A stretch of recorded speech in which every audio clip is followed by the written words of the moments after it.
And another thing, if you'd have listened to me, you would have been a big star by now. With that little thick, squeak voice, how do you expect to get anywhere, you little beauty puke? Did you say puke? I don't even know anymore. The more I hear you. Yeah, what about it? The more I hate you. What do I think? And when I hear you, I wanna die. Your pecorino, toenail cheese aroma. Push me in a coma and point my eye. Why, you, I ought to smack you. I know my smell attracts you. But unlike Zach, you still got a job. I feel just like that you are my kid brother. And one yiddy to another. That's why you are still not fired.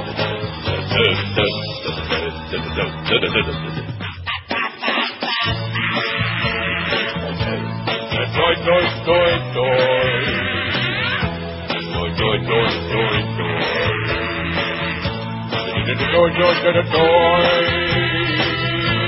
Our morning show can put you in a coma. Can't wait till it's over. All right, that's enough. It's 10:02 at 560 WQM. Happy Wednesday to you. What the hell was that we are following now? What was it? Van Halen. No, I'm not talking about the song, which as grotesque as it was. I'm just talking about that, whatever it was. I don't know. See, we on this show, we have our own personal program director. That's right. I'm thinking maybe 8 to 10 should have its own personal program director, because no, seriously, we seem to be having some problems there. Last 8 to 10, we had some very serious problems with that whole deal, as you may recall. I'll take your children. I'll sell them to some Haitians. Right. And now the current 8 to 10, we seem to be having, I don't know what. Where was Joe Rose this morning? I don't know. And then, of course, we get the big, which is really like a stab through our heart. I mean, that's just unbelievable. In prime time, when people are awake, when people are, like, really listening, oh, man, that is brutal. He's not a bad guy, he never stole a freight train, but, Jesus, putting him on the air. What are you thinking about, guys? Man, that is tragic. Anyway, and I guess he was giving away more Marlin tickets? Is that what I heard right there at the end? Am I correct about that? I don't hear these things. How could you miss it over that Van Halen crap right there at the end? That's all I heard was Van Halen. That sounds to me like sabotage. That would be like playing Luis Miguel records at the end of the show. There's a thought. Yeah. No, I like the Mad Dog. We don't want to do that to him. Oh, thanks for the copy, fat boy. Long overdue, you idiot. Man, that carries another one. Another real winner. Well, listen, everything's fine. Oh, we're fine. Except more dead people all over the world. Car bomb kills 68 in Iraq. Suicide attackers detonated simultaneous car bombs against police buildings during rush hour today, killing 68 people, including several children, as many as 20 children. In the bloodiest attacks hit this mainly Shiite city since the U.S.-led occupation began a year ago, since our Iraq attack.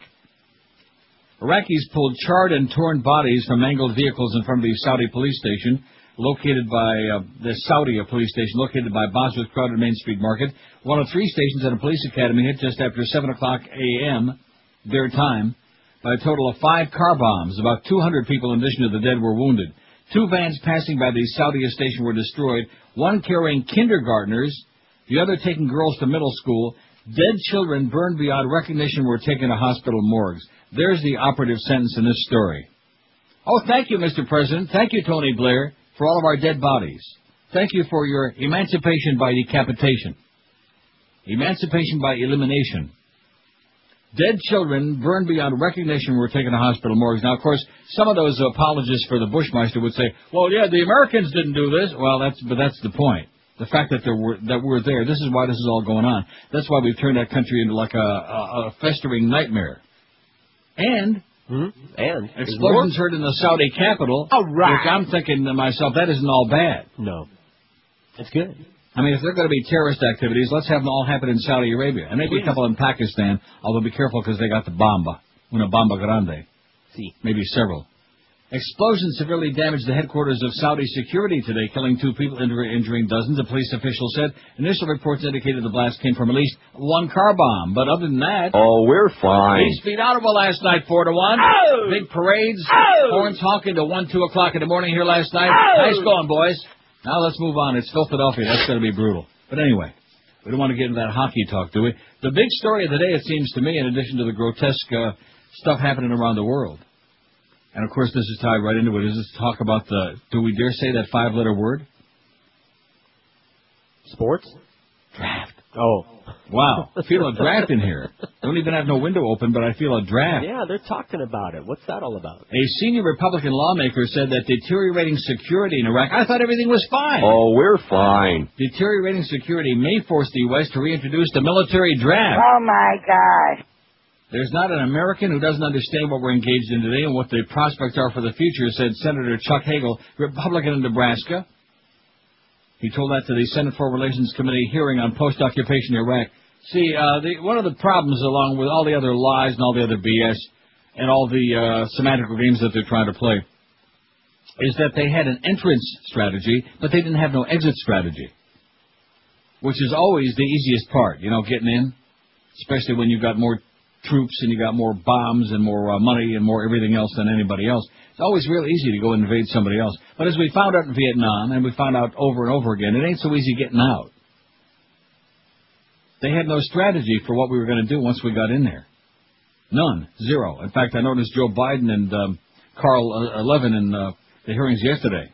The Senate hearings were just both busting a gut, screaming, yelling, carrying on about how these people, these supposed military planners, didn't have any strategy for what they were going to do once they won the war phase, so-called. We weren't supposed to have to do anything. Flowers and petals. That's right, candy and flowers right. didn't work out quite. They thought it was going to be a walk in the park. Didn't turn out that way, did it? No. Our hand-picked government they were supposed to take to them, and, you know... Chuck Hagel says, why shouldn't we ask all of our citizens to bear some responsibility and pay some price?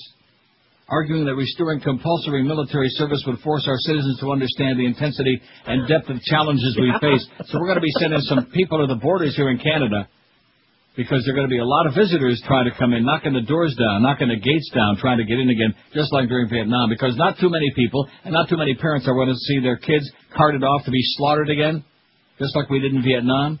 I'm sure everyone will be proud. For another conflict that's totally unjustified, totally unnecessary, that has nothing to do with the security of America, nothing, or the world.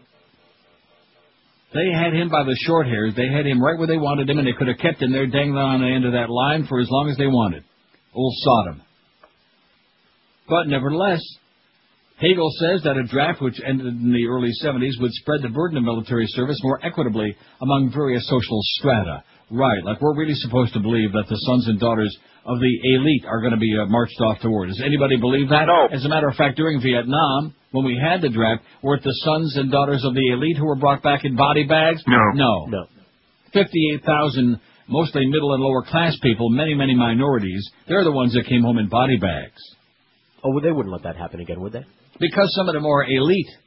I don't want to mention what last name they might have, like, say, Bush. Some of them are elite. They wind up with, phony baloney military service. They don't wind up getting sent in the middle of the crosshairs. Those who are serving today and dying are in the middle and lower middle class, said Chuck Hagel, and that's exactly the way it's going to be. The call to consider imposing a draft comes just days after the Pentagon moved to extend the missions of some 20 of the 135,000 troops in Iraq, and they're not done with that, by the way. We don't have enough troops for all the adventures that we want to carry on around the world. We have more than enough troops as far as taking care of terrorism. But if we want to start adventurism and invasions and occupations, well, that's another story. And palpitations. Some critics of the U.S.-led occupation complain that military planners used too few troops to subdue Iraq, and then insist that more military muscle will be needed to restore order, now that we've gotten ourselves into this mess from which who knows when we're going to extricate ourselves. They're saying minimum 10 years, and that's really optimistic. And, oh, by the way, they need a lot more money, too. Oh, yeah. I just thought I'd mention that. I got it right here. The poll we took yesterday, the most important entertainer, before we do that, two things. Heather Graham is our behind-the-beaded curtain gal today. We'll get into her... I never saw Josh spin around in the seat so fast. Really? Yeah. She's clicking, there. Clicking. Okay, click this. And as far as our dead person of the day, Guinness Book of Records founder Norris McWhirter, no relation to Gordon Norris, Norris McWhorter, co-founder of the Guinness Book of Records, the final arbiter on everything from the fastest climb of Mount Everest to the world's longest hot dog, has died. He was 78. The world's longest weenie. McWhorter suffered a heart attack Monday after playing tennis at his home in Wiltshire, southern England, a family spokeswoman said. The first Guinness Book appeared in 1954, edited and compiled by McWhorter and his twin brother Ross, who was murdered by the IRA, the Irish Republican Army, in 1975. Norris McWhorter continued to edit the Guinness Book of Records until 1986, remaining as advisory editor till 96. What do you say? By 64, the books were selling 1 million copies a year. Sales topped 40 million in 1981.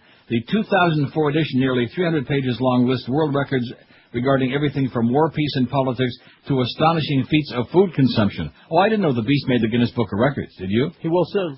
He sure will. He's blowing up like a gigantic balloon, like somebody stuck a gigantic bicycle pump up his ass. Wow. You talk about June is busting out all over. Man, oh man, the Beast. A giant in the broadcast industry, if I dare say so myself. Well, we got a lot of fat people. All the other skinny people are tired of hearing about it, aren't they? That's right. Anyway, the most important entertainer of the 20th century, we asked yesterday, is Elvis. 270, said the King. Right. 270. Redefine music. John Lennon, 180. Bob Hope, 146. Mo Howard David at 102. Nice going, Mo. Absolutely. And you can't knock him off no matter what you do. Although, well, Frank Sinatra, 81. Celia Cruz, 61. Johnny Carson, 58. Bob Marley, 56, Mon, as in Q56. Lucille Ball, 52. Love Lucy. Ronnie Reagan, 49. Jackie Gleason, Elton John each had 39. Charlie Chaplin, 37. Lenny Bruce, 36. Don't call me Bruce. Paul McCartney, 36. Alfred Hitchcock, 31. Mel Blanc had... About 30, man. Richard Pryor, 26. John Wayne, the Duke, had 25. I heard he was a real Duke bag. Michael Jackson, 22. Steve Allen, 21. Carol O'Connor, Sammy Davis Jr., 19 apiece. Same person. Jack Nicholson, 18. Mick Jagger, 16. Arnold had 14, as did Marlon Brando. What a joke that is. Put Arnold in the same category with Marlon Brando. Milton Berle, 12. Red Skelton, 11. Bruce Springsteen, 10. Stevie Tyler, Jack Parsons, Caesar Each had 7. 6 apiece, Barbra Streisand. Frankie Lyman, George Burns, Carol Burnett, Judy Garland. 5 apiece for Neil Diamond, Bing Crosby, and Jimmy Stewart. 4 for Tom Jones and Jack Benny. 3 for Bill Haley and his Comets. Spelled wrong. Wayne Newton, 2. Bing Crosby, 2. And the big, out of over 1,600 votes, Rudolph Valentino. Hey, don't hit that thing yet. What? I want to beg Jane, please, to stop trying to fax the George Bush resume that we've got 1,000 copies of, and it's 5. Oh, Jane, will you stop bugging us, okay, with this crap, with this tired old garbage, man? Just stop. Turn on the light bulb, okay? Listen to what Joyce Kaufman and stop bugging us with this garbage. 10:13 at 560 WQAM. You've been hearing me talk about Dial a Mattress and their spectacular customer service. That when you call 1-800-Mattress to speak with expert betting consultants who answer your questions, give you the customer service you deserve. The Dial a Mattress commitment to service recently caught the attention of the Better Business Bureau. That's right. Dial a Mattress has been part of the South Florida community for over 12 years with their main office in the Northeast, where they've earned the coveted Torch of Excellence Award for 2004 from the Boston Better Business Bureau. I think it's 2004, even though it says in here 204. Nice going, fat boy, you idiot. This award's given annually to a company that embodies the Better Business Bureau's values of honesty, integrity, and ethics in the marketplace. To receive this award is especially impressive for Dial a Mattress to win because they don't even have any stores. And 1-800-Mattress wants you to know that one criterion judging this award was truth in advertising. You can rest assured you can bet Fat Boy's life on it. The things we tell you about Dial a Mattress are absolutely 100% correct, sir. So pick up the phone right now. Call 1-800-Mattress. Get the whole truth, nothing but the truth about brand name betting, the best. I'm a satisfied Dial a Mattress customer, and you will be too if you make that call. 1-800-Mattress. That's Dial a Mattress. 1-800-MATTRES. Or log on to their website, mattress.com. Dial a Mattress, the honest way to buy a great bed. We're Sports Radio 560 QAM. I know that the Lord even loves Neil Rogers. I thought Christianity was fairy tale. Yes. This religion thing was not for me. They held a big convention and let me in for free. I had no idea what I was about to see. They were speaking in tongues that made me a believer. It was kind of fun to stick it out of my mouth, speak in tongues. They got me believing my tongue is weaving from side to side.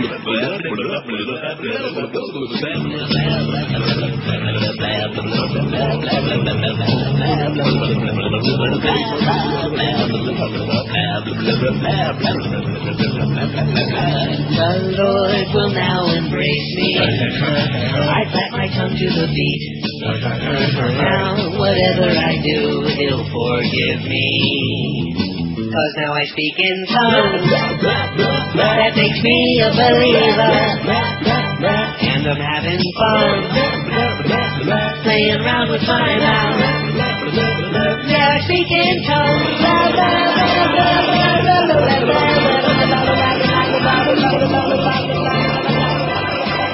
I was inspired to play that by this fax you sent me. Evidently one of your relatives, Gary Rodriguez in Miami, writes to the Miami Herald. Yeah, he could. In their one-liners, the terrorists in Iraq wouldn't be the way they are if they attended church on a regular basis. That could be the greatest line in the history of mankind, okay?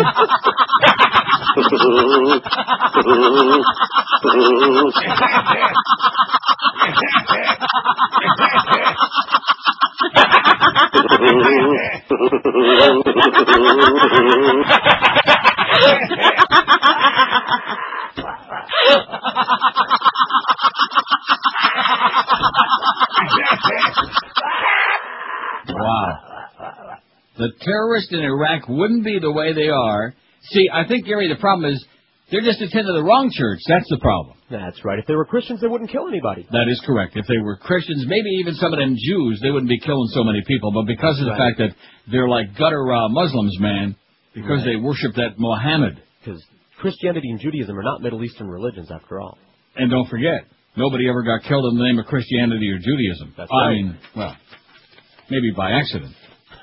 They got in the way of a bullet. That is correct. Like all those little kids this morning, it'll teach them to go to school. Here's the poll for today. The most important athlete of the 20th century was, or is. Here's what I got so far, what I put on there myself. Because now, see, open up this Pandora, and of course, no athletes are important. I thought that was important to put on there, because there are a lot of people in our audience who don't give a flying crap about sports, and they'll enthusiastically chime in and vote for no athletes are important. Even though and I didn't they may have a point. But then again, you could say no entertainers are important either. Everything is relative. You just based on your own gut feeling, okay? The most important athlete of the 20th century was Babe Ruth, Joe Montana, Dan Marino to pacify the Dolphin people, Ty Cobb, Jackie Robinson, who of course for obvious reasons, Joe DiMaggio, Jim Brown. That's the list I got so far. Now, I don't think didn't fax them all to Eric on the original fax. We had. So let's see. You got them? We got them. You have Jim Brown on there? I don't see Jim Brown. You just said that. No, I did not. I said to you a long time ago, and you don't even know who that is. Who? Beat up his wives and girlfriends. Actor. Jim Brown was in a lot of movies. He made movies. I saw all of them. So what are you talking about then? Don't tell me you don't know Jimmy Brown. Number 32. He was great. He was great. And then, of course, he turns out to be a doo-doo bag. Or what did we decide on? And we didn't decide on one for that. We got Duke bag, but then what's the S one? We haven't done that yet. No. How about a slum bag? Okay. I suggested slag, since it means the same No. Slag sounds too much like fag. Will you get off of that kick already? To you, maybe. Yeah, it does. No, how about, no, I had a better one. A scrum. A scrum, of course, is very big, like in some of the British sports. In rugby, where they all get around and they're all grabbing each other's whatever they're doing. Scrum? A scrum bag. What is a scrum? I like that. A scrum is when you get down on the ground and all they throw the ball in the middle, everybody tries to grab it. Oh, man. And the ball, too. We can't even talk about that. The hell we can't. Scrum? So I think a scrum bag. I think that's just fine. It's got my squeal of approval. How do you like that? Give it a squeal, Geldy. Thank you. It's got the QM squeal of approval. A scrum bag. Hey, if anybody bitches about that, you know what? They're going to have to come face-to-face, nose-to-nose, toe-to-toe with me. I know my scrums, okay? And we got a few scrum bags in that building, mostly in the sales department and engineering. So anyway, that's the poll question. We'll get a lot of choices now. Tucker faxed, and of course I was way ahead of you, Tucker, on this one because I knew people would be saying this, and I agree. Without question. Well, I wouldn't go that far. Jackie Robinson is the most important athlete, a man who transcended sports, actually made a difference in the real world. Well, he broke the color barriers in baseball, no question about that. Hey, I got one. Yes? Besides Joe DiMaggio, who I voted for. Yes? What about the Jesse Owens? Jesse Owens, 1936, pissed off Hitler. That's right, embarrassed Hitler. Hitler said, in his best Yiddish, he said, what is that Schwarzer doing out there? Monumental. Which I thought was most bizarre. Jesse Owens, a man who was running for his life, I think, at the Olympics, literally, in Munich. Yeah, he ran like a bad... Well, that's why those dark folks can run so fast. I always told you that. Because they got a lot of practice over the years. From being chased? Yeah, in fact, even Jessica Lynch made some comment about that. Because when she came back from overseas, they had a regular, like a lynch mob to meet her. But at any rate, Jesse Owens, great. So that's our list so far, and I'm sure that this astute audience will add lots and lots and lots more names, even more than we really want. Tomorrow we got a fantastic day. You want to know why? Why? Because we got a ball game. Marlins, who won last night, 3-1, they beat Philadelphia. It was, you know who was, don't you? Dontrell. Learned to spell with Dontrell. Gave up only 4 hits. Now, he gave up a run, dang it. He finally gave up a run. He only pitched 6 2/3 innings, so what's that all about, huh? We're getting pretty exasperated, Dontrell. Plus, he went 0 for 3 at the plate. I checked the box score. He went 0 for 3. So we got the win, and it was nice, and now they're 9-4. But, come on, Dontrell. Let's butch it up a little bit, all right? This business of giving up a couple of hits and not getting any hits yourself, that's no more of that. You know what I'm saying? No. What are you saying? I'm saying he needs to crank it up a couple of notches, just like those make-believes last night. Boy, that was pretty thrilling. Nice going. Thank you, Patrick Lalime, man. Never trust a frog in a big game, except Patrick Frog. Heather Graham was born January 29th, 1970, which makes her 34. Born in Milwaukee, Wisconsin, and raised by her strict father. See, that's what happens when you have a strict father. You just kind of like, you go out and go nuts. Good. Exactly. Let's see. She's in a movie right now that's being filmed called 45, as in like Colt 45. Gray Matters, Samantha's Child, Hope Springs, Anger Management, Alien Love Triangle, that's Alien Love Triangle, The Guru, Killing Me Softly, From Hell, Sidewalks of New York. Say, boy, she'd been in, oh man, if I read all these, we'd be like 155 already. Can you believe it? Read slow. She's been in a lot of movies. Say It Isn't So, Rotten TV, Committed, Bowfinger. Well, I don't think we can say that. Austin Powers, the spy who shagged me. See, how come we can say that? Because it's English. It's English, and of course we do know about those shag carpets. Right. Lost in Space, Scream 2, Boogie Nights, of course, and a bunch of other really good stuff. She's just fine. So Heather Graham is on there behind the beaded curtain. If you're over the age of 72, if you got plenty of ID, and you got you're on the same wavelength as John Ashcroft, well, good luck to you. To anybody who's on the same wavelength with that scrum bag. I like 26 past 10, I said scrum. That's what I'm saying. I like it. I said it's in the bag. Trying it on for size. I think it's about your size. It's a teeny tiny one. 26 after 10 at QAM. Hey, you've heard about the big demand and the high pay potential for computer professionals. Have you ever wondered if this career might be for you? Well, here's your chance if the answer is yes. Fast Train is hosting a free 1-hour seminar on computers and networking tonight at both the Miami and Fort Lauderdale campuses. That is absolutely correct. You can learn basic PC troubleshooting and networking absolutely free tonight. Seating for this free computer seminar is limited, so you better do it right now. Call Fast Train at 1-866-FAST-TRAIN. All people who attend the free seminar will get a diagnostic tool at no charge, too. So call Fast Train right now at 1-866-FAST-TRAIN to reserve your spot. And if you do decide that a new high-paying career is in your future, Fast Train can have you trained and ready for that new job in just 4 short months. So check them out on the web at fasttrain.com and then make that call that really can change your life for the better. Get you some real training and a big fat paycheck that goes along with it. Don't forget, when you do make that call, reserve your seat for tonight's free seminars both in Miami and Fort Lauderdale. Call 1-866-FAST-TRAIN. High and low. This is Sports Radio 560 QAM. I want a full investigation. The children. What about the children? The children. I want a full investigation. The children. What about the children? The children. What about the children? Michael Powell wanna know where the food's at. Drops the foul out of gals, little teeth tack. He don't want you to ever to see that. All to do, all to think, all to say crap. And I'm qualified to spoil bitch brat. Got the gig as a gift from his old man. That should tell you where the hair is at. Who's got corals from the slushy? They close their eyes and pray the yucky. They're so long from nudity. That's gay. Who's their new physics queen? Michael Powell wanna know where to move that. And every finds that can show that. He has the mind of a 5-year-old lad. Violence is good, but sex is so bad.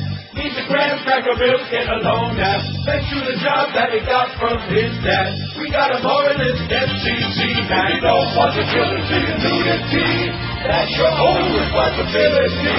Leave your whole mess up, don't bother me with this. I don't want to babysit your kid. Michael Powell wanna know where to move that. He didn't like what he saw when he sat on the toilet with a feminine backpack. If he presents from a boob in that sack. Unctuous sissy that likes to grandstand. Michael Powell wanna know where to move that. Michael Powell wanna know where to move that. Yeah, Michael Powell's all over the place. He likes this one, he don't like that one, he doesn't want to do this. He's losing it, I think, and rightfully I don't really care so. what he likes. They're having hearings on Iraq's transition to sovereignty. Look at that miserable Nazi bastard Paul Wolfowitz is on there right now. I like his answer yesterday when they asked him, well, on June 30th, who are we exactly handing the keys to the kingdom to in Iraq? I don't have a clue. Yeah, that was his answer. Great answer, Paul, you idiot. Okay, before we do the Michael Powell stuff, let's get some names for this pool, okay? Let's get this thing built up, because already I see no athletes are important, 34. They're like, see? I'm glad we gave those people a place to go. Jackie Robinson, 32. No athletes, 35, I'm sorry. Jackie Robinson, 32. Babe Ruth, 22. Jesse Owens, 7. Dan Marino, 6. I don't know why. Joe DiMaggio, 2. Joe Montana, 2. Ty Cobb, 1. And poor Jim Brown don't have any. He's got the big. Oh! Line 9 is on. WQAM, hello. Jim Mendes, all right. Right. WQAM, hello. Hey, Neil. Yes, sir. How about the Rock from the WWF? The Rock. Uh-huh. Okay. You mean the one in your head or the one on the mat? We're talking about athletes, not actors. Yeah. We're not talking about silly people, okay? Well, WQAM, hello. Neil. Yes, sir. How you doing? I'm doing good. Hey, listen, I used to be a listener. I could listen 3-4 hours a day. Now, very little. So I'm kind of in the dark about this. You know how you don't say, like, what does that mean, very little? Well, very little about what you've been talking about on your show recently. I haven't been able to hear it very much. Well, it's because I got a different job and I can't listen. Well, you better get your priorities straightened out, man. I know. I've been talking to my boss about this. But, you know how you don't say a-hole anymore? And yes. Is this like some kind of put-on, like where you're going along, or is this for real? Sir, President Lincoln's got a bad headache, okay? You don't seem to understand the degree of censorship that's going on right now. We can't say almost anything anymore. I understand. I just thought that, I guess it really has gotten that bad. I remember back when, like, during the 2000 election, you know, we all said that if Bush is elected, all our rights are going to be taken away. But I think if we were like honest with ourselves at the time, we were saying, well, we're maybe being a little hyperbolic and all that, but it's true. You know, this guy's taking over, and all our rights are taken away. This isn't just about Bush. This is about the kind of environment that he's created. But the sad part of it is the Democrats are going along with it, and they're just as bad as he is on this. Don't expect that the Democrats are going to come streaming forward, including John Kerry, and say, you've gone too far. You're trampling on our First Amendment rights. They're not doing it. Luckily, you got some liberal organizations like the ACLU and People for the American Way, and some ballsy broadcast companies like Infinity, and even the Beasleys, believe it or not, and a few others, who are fighting back, who are challenging this in the courts. I can't believe that there's anybody out there who isn't up to date on the fact we can't say, yeah, that's it. That's about all we can say now. Am I right? Yes. Oh, John in Columbia, South Carolina, who's just chronic, says Dale Earnhardt. Dale Earnhardt is the most important athlete of the 20th century. You better get with it, John. Do not put that on there. That's one of the silliest things. Why not? Because I said so. Okay. That's why not. That is just asinine. That is ridiculous. He'll do big. I don't care what he'll do. Well, if he'll big, might have something to say about it if he were still alive. That's like one of those Quasimodo deals, ain't it? Big Wilson? Michael Powell, vague indecency rules are better for broadcasters. He's just spewing more crap by the minute. What a bozo. In fact, that'd be a good poll. Who's more full of crap, Michael Powell or his daddy, Roland Colin? In his one-on-one interview with ABC's Sam Donaldson at the NAB convention chairman's breakfast yesterday morning, the FCC chairman described as a red herring the pleas from people like Viacom President COO Mel Karmazin harassing the FCC for specific guidelines on what constitutes indecent broadcasting. Powell believes that what constitutes indecency must be open to interpretation. You don't want the government to write a red book of what you can and cannot say, Powell told a crowd at the Las Vegas Hilton. He also noted that rules that only offer guidelines without setting hard limits, like, for example, the limits in antitrust law, will allow the FCC to consider context, meaning, tone, and other mitigating factors when examining indecency complaints. In other words, let them make it up as they go along. And also leave room for attorneys to craft arguments and for judges to interpret the law. Oh, brother, what a lame-ass piece of crap that is. Powell also insisted that the FCC's increased indecency enforcement efforts are guided by increased public interest in this issue. Wrong.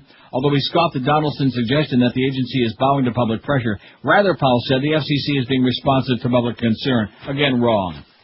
Because if you look market after market around the country, it's the same handful of misfits who are responsible for the FCC fines, for people getting fired, for all of this business that's going on right now. And that is a fact. But at any rate, and we got, I beg your pardon? I said scrum. Don't do it again. I just dumped George. Schmuck. 5670560, pound 560 on the AT&T and Verizon. Got another FCC Michael Powell thing in a minute. He is just falling apart. WQAM, hello. Yes. Yes, sir. For the poll, Muhammad Ali. Muhammad Ali is a magnificent choice. Back when we had a Supreme Court. Right, thank you. Just set your facts on him. Muhammad Ali. I think if he'd have just gone to church more, he'd have had a better altitude about going off to war. That's right. Speaking of the draft, let's see, couldn't get through. Now, what is this? Couldn't get through yesterday, wanted to nominate Frank Sinatra. He was on the poll. What does that mean, Hugh? Most important athlete, Muhammad Ali, and the worst song. Well, the worst song is, put that for Friday. That's going to be on Friday. Dontrell's run was unearned, so his ERA is still point. What about Jim Thorpe? There you go. Good Indian boy. Jim Thorpe. Got it? Got it. That's with an E on the end. I don't want Josh to misspell it and embarrass himself. I think he knows how to spell these names. John says, I can't believe you didn't start to pull off without this athlete. I did because I can't stand him, okay? That's why, John. Wayne Gretzky. Oh, needle nose. Put him on there. Wayne Gretzky. We're going to put him on there. Well, we don't want to put too many hockey players on there, do we? Of course not. Whatever. Let's see. Here's another one, Muhammad Ali. Bob, listening in Tallahassee. Have a great life up there, Bob, whatever your name is. 5670560, pound 560 on the AT&T and Verizon Wireless line. WQAM, hello. Yeah, well, they stole Ali, but they just told you Jim Thorpe. How about Jordan? Michael Jordan. Billie Jean King.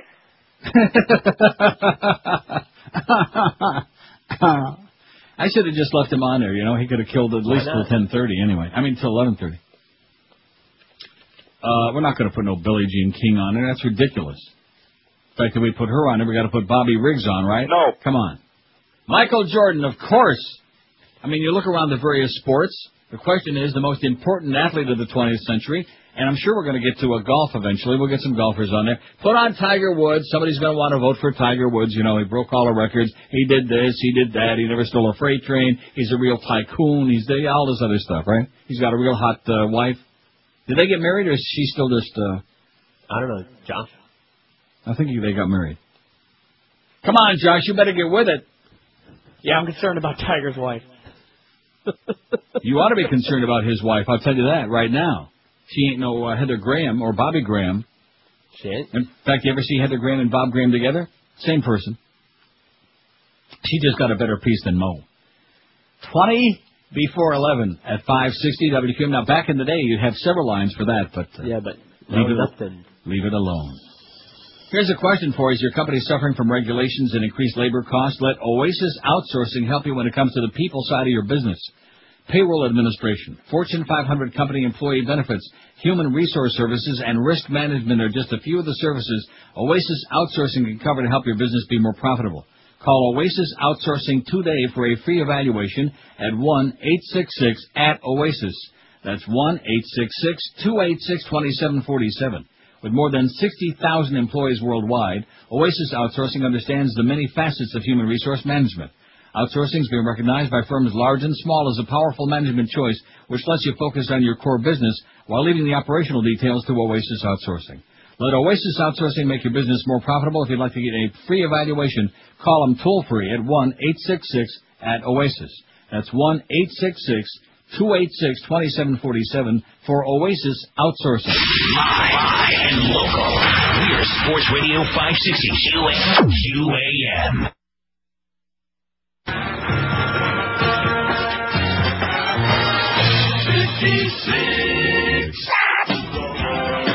Once upon a time, not so long ago.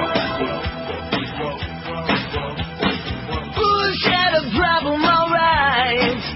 He was 4 over par when he heard about the U.S strike. He had to leave. He rushes back to Crawford Ranch. Priorities come first. Eventually he'll deal with this thing. After fishing, Bush is gonna take off all the time that he can. When the problems come, he's taking time off land while the terrorists plot another plan. Can't you tell? Bush is working on a plan. Whoa, we're well aware. Whoa, Bush is never there. Every day is a vacation, I swear. Whoa, he's never there. See, if the president would just go to church more regularly, we might have a prayer, you know what I'm saying? Let's start praying. We need to. 1046 at 560 WQAM. Although he's taking nearly daily verbal beatings from the syndicated morning host Howard Stern over the recent FCC indecency fines that have been levied against the Howard Stern show, Michael Powell said yesterday morning, among many other idiotic, inane things, during the FCC chairman's breakfast at the NAB convention, that he respects Stern for taking a stance on the issue. I have a lot of respect for Howard Stern. I have a lot of respect for his view, Powell told Sam Donaldson during the pair's 4th annual one-on-one interview at the show. It just doesn't happen to be the law.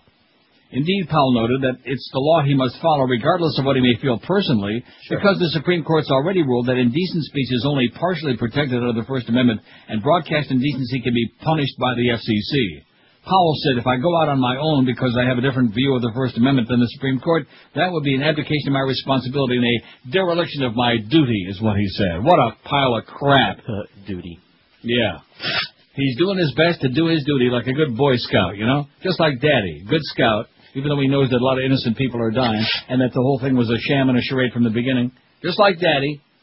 Being a good Scout for the troops. Speaking of talk radio, it was on, then it was off, then it was on again, and now it'll be off again. Boy. Air America Radio, the recently launched liberal talk radio network that became embroiled last week in a financial dispute with the owner of its Chicago and L.A. stations, will broadcast over WNTD AM in Chicago for the last time April 30th, the network said yesterday. The network also said it'll remain off the air for the time being in Los Angeles, where it was yanked off its station there, KBLA, last week by owner Multicultural News Radio. You know, I got to tell you something really sad. All the conspiracy theories, on the Internet. Came across a story over the weekend where somebody alleged that Multicultural News Radio has decided to sandbag Air America because it's a liberal network. Well, if that's the case, why did they lease them the stations in the first place? Why did they give them a venue to put the programs on air? I mean, you talk about paranoia. That's like the guy who said Joe Costello when that show got taken off overnight on QM because they were saying too many things against the Bushmeister. Yeah, do you remember that? Yeah. I mean, get a life. Get serial. I have no life. The announcement settles an acrimonious legal and public relations battle between Air America and Multicultural. It also means that Air America must seek new homes in the nation's second and third largest markets less than 3 weeks into its short life. We are pleased that we've reached a negotiated settlement, said David Goodfriend, Executive VP and General Counsel of Air America, in a terse statement. No Air America executives would comment further. They had nothing to say. So they got some problems. Aside from the fact that Randy's the only one on the network that's a real broadcaster that has anything to say. I mean, when you put all your marbles behind Al Franken, man, as a broadcaster, you got some real tourists coming up. You've got real problems. And Just one last thing on this. Facing a legislative session shortened because of upcoming political conventions, U.S. lawmakers very likely will authorize higher fines for those who violate broadcast indecency limits and attach them to a must-pass spending bill. See the way they do these things? Mm-hmm. Lee Carosi, aide to Senate Commerce Committee Chairman John McCain, who's another full-of-crap guy that everybody, oh, he's so great, if we could just have more John McCain baloney, full of crap, said the House and Senate are trying to resolve differences in two separate indecency bills so they can be included in an appropriations bill. The House has already passed a bill that would raise fines to as much as $500,000, and the Senate's considering legislation that would raise fines to $275,000 for the first violation. My personal opinion is that when all is said and done with this very abbreviated legislative calendar, the fine portions will probably be added to an appropriations bill, Carosi said at an American Bar Association forum. The congressional session is shorter this year because representatives and senators will break to attend the national presidential nominating conventions to campaign for re-election. The only bills they must pass this year are annual spending measures to fund government agencies, so they'll just hook this thing onto as a rider. Remember Dave Ryder? They'll hook it on like Winona Ryder. Hey. Yeah, and just like her, they'll shoplift your freedom right out of your ass. Pathetic. Just unbelievable, but nevertheless. 5670560, pound 560. You know that comedy made about us operating in the dark. Well, we don't want to give specific rules. That's like saying your law enforcement people come along and say, we're going to just put blank speed limit signs on every highway in the state. Okay. Because who are we to tell you how fast you should go? You'll have to figure it out based on the weather conditions, the time of day, how much traffic there is, and then we'll see if we go along with it or not. And during your trial, you can justify your velocity. Right. Well, and then we'll say, well, nice try, but you're wrong, and we'll do whatever we want. It's called making it up as they go along. WQAM, hello. Yeah, Neil. Yes, sir. Did anybody mention on your list Jesse Owens? Yes, they did, sir. He's right on there. Get with it. Fix that hearing aid. 56705. In fact, George even came up with that. Not that I wasn't already aware, but right. George came up with that. Mr. Anti-Sports George came up with Jesse Owens. That wasn't sports, that was history. There you go. That's the question. The most important athlete of the 20th century was. How do you like that? Take that and put it in your pipe and smoke it, Mr. Powell. No athletes are important. 68 people say that. Jackie Robinson, 53. Babe Ruth, 31. Jesse Owens, 22. How do you like that, sir? He's right there in living color. Muhammad Ali, 15. Dan Marino, 12. Oh, how silly. Joe Montana, 4. Wayne Gretzky, 4 already. Hate him. Michael Jordan, 3. Joe DiMaggio, 2. Jim Thorpe, 1. Jim Brown finally got 1. Ty Cobb, 1. And the Tiger don't have any. Oh, that's refreshing. Well, the golf people hate me like poison anyway. They're gone. They don't want no part of the show because golf is for, see, now I can't think of what the words are. It's for antholes. I better write me out a list, you know what? Now that we got Scrumbag all figured out. Right. I like that. WQAM, hello. Hey, how about Mark Spitz? He was a swimmer in the 72 Olympics. I think he got 5 gold medals. He got $8 million in Mexico City, right? And you know what he became after that? I couldn't tell you. Dentist. Really? How do you like that? Just a little trivia for you. Thanks a lot, Pally. Mark Spitz, S-P-I-T-Z, good Jewish boy, great Olympic swimmer. Of course, the Jews learned to swim real fast back in the day, you know, because the Arabs were always chasing them around, or was it the other way around? Well, they all were swimming real fast. Now I think it's like stink or swim. Stink or swim? Stink or swim. That's what we say to Ariel Sharon. Stink or swim. He's living up to the first part. 5670560. Of course, in his case, he'd probably float. I mean, you talk about a huge tub. He makes the beast look like Minnie Mouse, Ariel Sharon. I wouldn't leave no halava laying around the house if he's coming over to visit. Believe me. WQAM, hello. Hi, Neil. Good morning. Good morning to you. How about for your poll, Lance Armstrong? Lance Armstrong. There you go. He's a good one. He's not much of a scrumbag either. I'm not really sure what he said, but I just have to, just in case. It was scrum, but... you got to articulate a little more clearly, okay? We can't take a chance because we have some very nervous Nellies in middle-level management, one in particular. So just to be on the safe side, he said scrum bag. Anyway, Lance Armstrong, he said something about he's holding the bag. Now, what about George Armstrong? Custer? Well, if we're going to be hockey intensive, the Chief, number 10, George Armstrong. Everyone knows. Yeah. And... just one comment, I'm sorry, I'm sure that he can find himself a summer job doing ABBA on ice in Sweden. Good night. Sounds very good, Diana and Etobicoke. The callers that we had on Leaf Talk today, thanks so much. And those that we didn't get to, you're not going to have to wait long to get back. Aren't you excited about that on Leafs TV, man? I guarantee you the Panthers don't have their own station. WQM, hello. Yeah, Dale. Yes, sir. Hey, I got one for you. How about Jackie Robinson? How about Jackie Robinson, who's got 56 votes and leads all the names on the list? There you go. Very good. Excellent. See, I like those because it kills some good time, and then we can, like, ridicule them and just make a scrum bag out of them. They're all going to laugh at you. Exactly. And then they can say, WQAM, hello. Hey, Neil, how you doing? Pretty good. I think you forgot maybe he's an all-time quarterback also, but I think he was a little bit better than Dan Marino. Joe Montana, maybe? It looks to me like Joe Montana's on the list. Last time I checked, and he's got 4 votes. He does? Yes, he does. I apologize. I am so sorry. Don't hey, assume. I just want to let you know. Guess who I ran into? I was in Vegas last week. They had the Michelin Tropic International out there, and guess who was hanging around with all these beautiful, pretty girls by the Ron Jeremy. No, Kato Kalin. Oh my God. I told her I live in South Florida, and he goes, I am for you, because guess who's down there also, Mr. Juice himself. And well, why don't we put him on the list? Yeah, that's possible. O.J., I'm not Cato, but O.J. Simpson. Okay, thanks, Pally, for that terminal story. O.J. Simpson, better put him on there. We despise him like poison, but certainly he'll get some votes. From inside the building. From inside the QM building, make no mistake about it, because we got some real O.J. liquors in that building, man. Oh, brother. They got pictures on the wall. They got old used jock straps. They got, you name it, they got it. Reminds me of that famous golf tournament. And there's idiots calling in that day. Oh, well, I got his autograph, even though I think he's a scrum bag, because it might be worth something someday. People with no self-respect. People with... I have no life. No life. The O.J. liquors. Man, you've got to be about the lowest of the low to suck up to some piece of dirt like him. Man. But anyway, we'll put him on the list because he was a fine athlete. You know what I mean? Oh, we're fine. Right. He wasn't no Dan Stewart, though. 10:56 at 560 WQAM. Hey, if you're thinking about getting some new shoes on your Tootsies, here's the place to shop where you find an unbeatable combination, the best selection, the best prices, people that know how to treat you inside and out, know your feet. They can probably even identify after you shop there for a while by the smell of your feet. We're talking about Brandy's and Pompano Beach. They've been there a long, long time. We're talking not any off-brands, the top quality names in the shoe business. They got them all. They got Rockports, Florsheim, SAS, Sperry, Timberland, Naturalizer, and lots more. And with Brandy's humongous selection, you could just about bet Josh's life on it that whatever shoe you're looking for that they got in the window or in the store, they got your size on the shelf ready to slap on your foot right now. In fact, most people, when they go to Brandy's, buy several pair on each visit because they're going to save so much cash.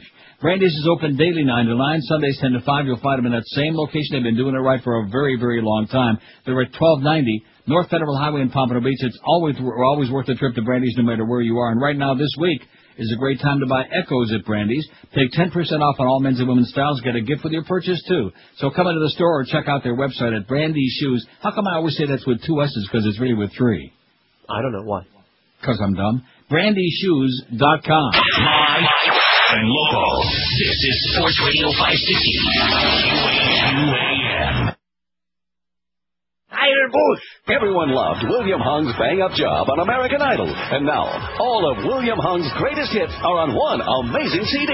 It's Hung Up on Hung. 1, 2, 3, 4. My baby, she don't mess around because she loves me so, and this I know for sure. Hey, yeah. Yes, from Outkast to J-Lo, everyone's hung up on Hung. J-Lo in the house. Don't be fooled by a rock that I got. I still feel it from Brock.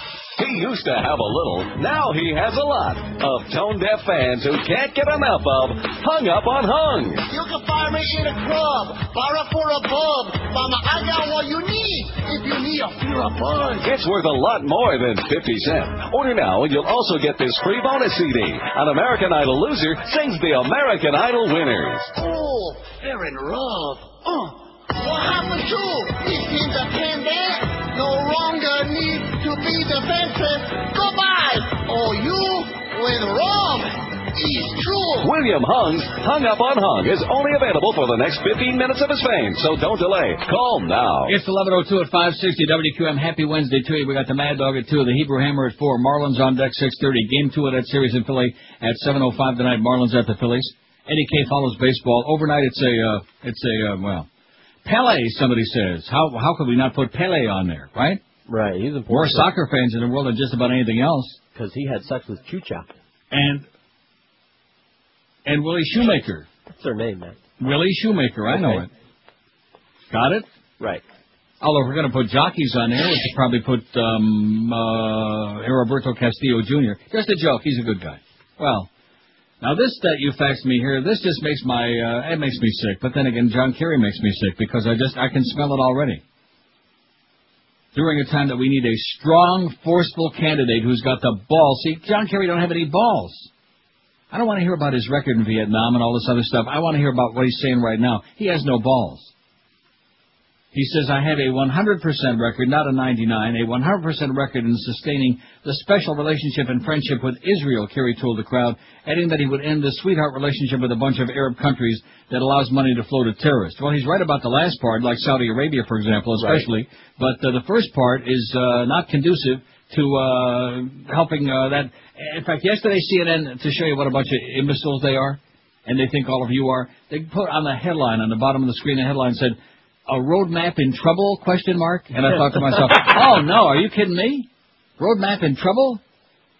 Strategists have suggested the president could benefit politically from the pro-Israeli policy switch, and Bush campaign officials said Monday it is evidence of his steadfast support for Israel. In other words, he's pandering for that Jew vote. In a TV interview Sunday from Miami, Kerry said he backed the move, but criticized Bush's approach. In other words, well, some of the settlements are okay, and you can hang out there as long as you want. That kind of crap.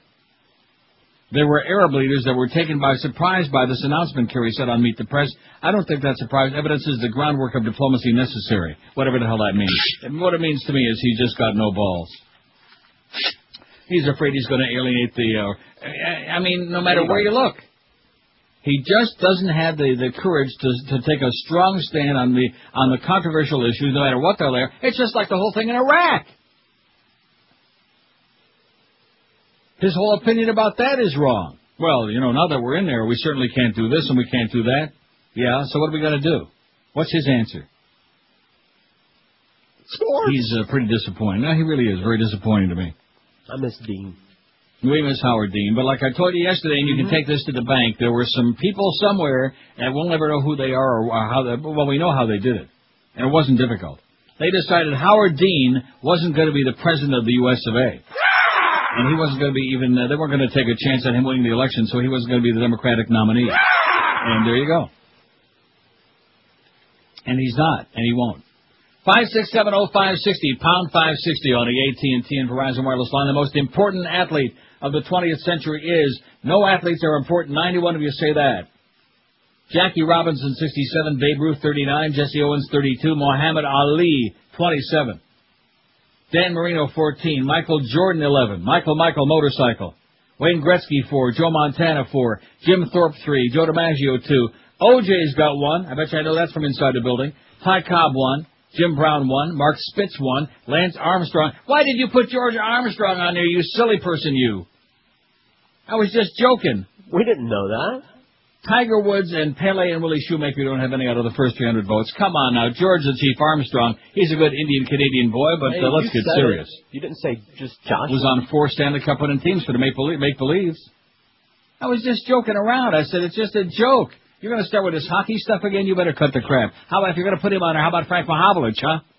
There he goes. How about Frank, the Big M? Just come off an electrifying overtime win against this team the other night. Let's start all over. Let's get these back. And again, 2-0 Toronto. Oh, excuse me. 5670560, pound 560 on the AT&T. It's so sad.